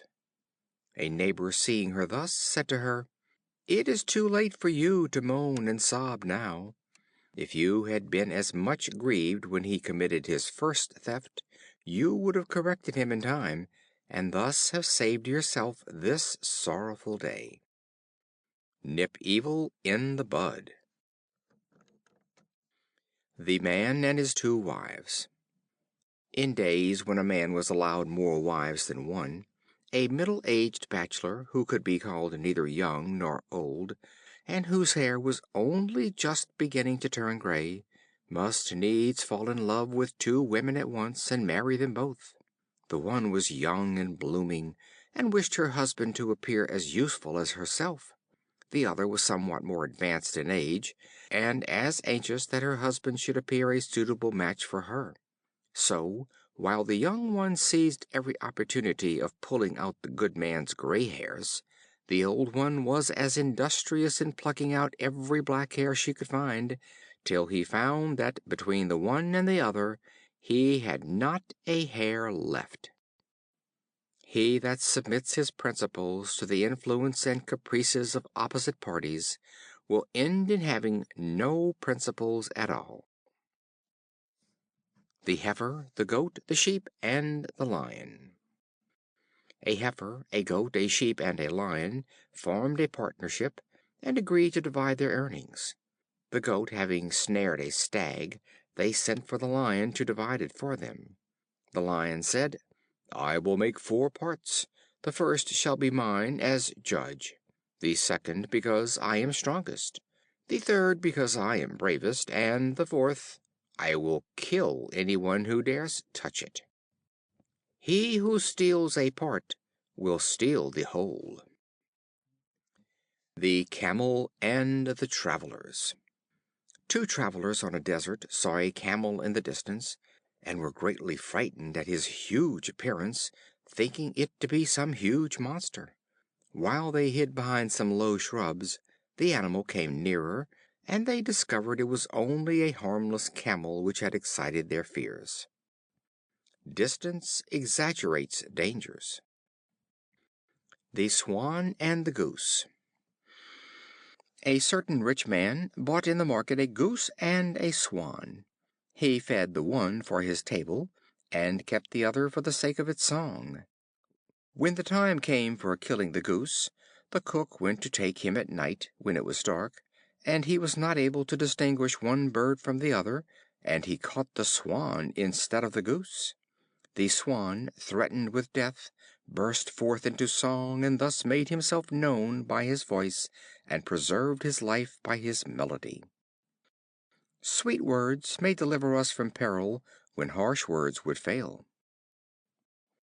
The Dolphins and the Sprat.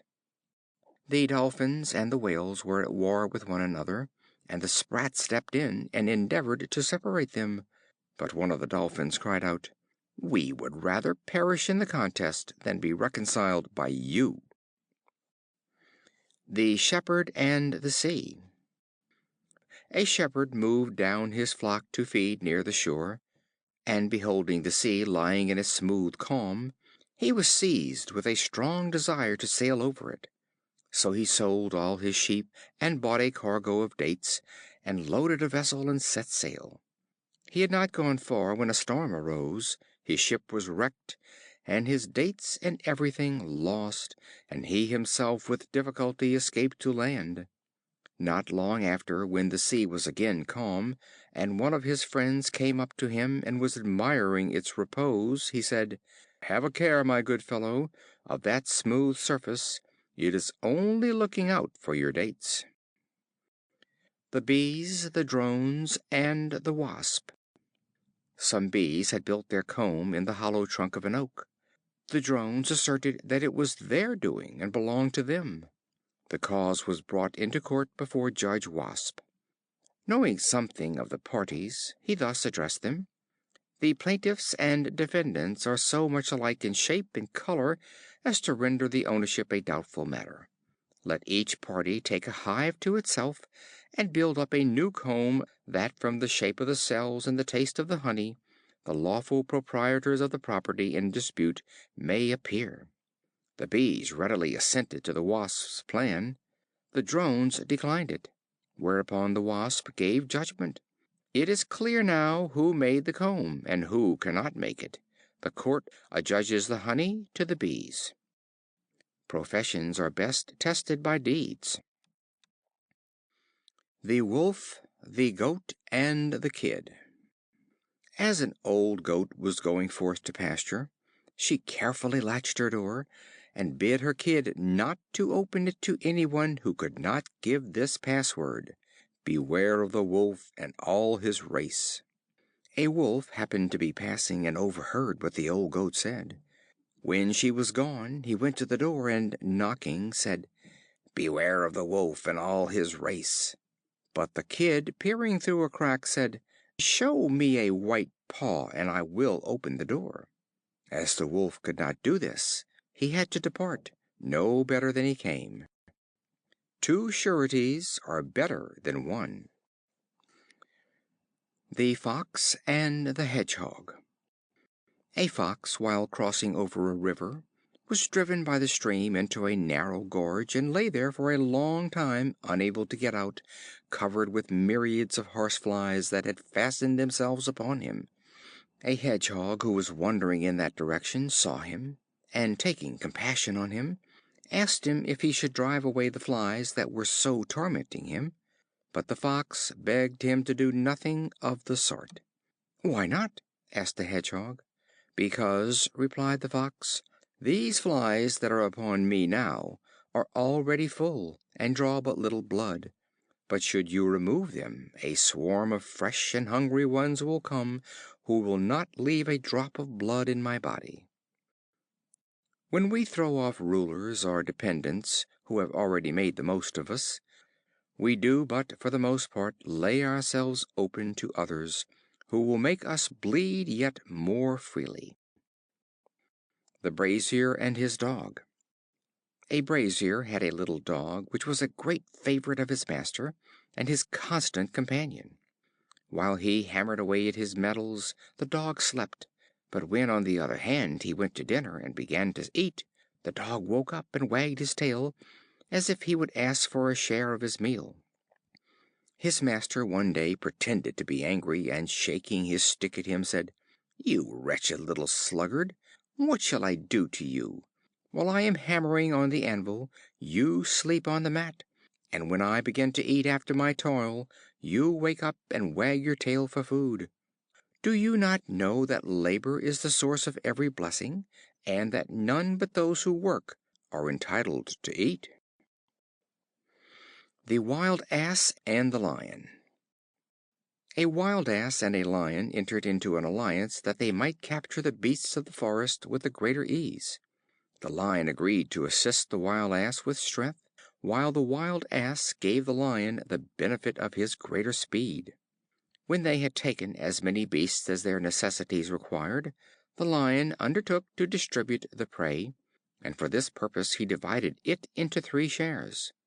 "I will take the first share," he said, "because I am king; and the second share, as a partner with you in the chase; and the third share, believe me, will be a source of great evil to you, unless you willingly resign it to me, and set off as fast as you can." Might makes right. The Father and his 2 Daughters. A man had 2 daughters, the one married to a gardener, and the other to a tile maker. After a while he went to the daughter who was married to the gardener, and inquired how she was, and how all things went with her. She said: "All things are prospering with me, and I have only one wish, that there may be a heavy fall of rain, in order that the plants may be well watered." Not long after he went to the daughter who had married the tile maker, and likewise inquired of her how she fared. She replied: "I want for nothing, and only have one wish, that the dry weather may continue, and the sun shine hot and bright, so that the bricks might be dried."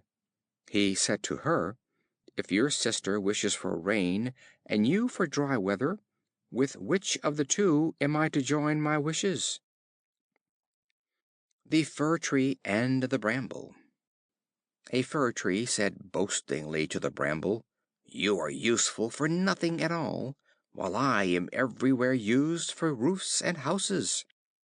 The Bramble made answer: "You poor creature, if you would only call to mind the axes and saws which are about to hew you down, you would have reason to wish that you had grown up a Bramble and not a Fir Tree. Better poverty without care than riches with." The Farmer and his Sons.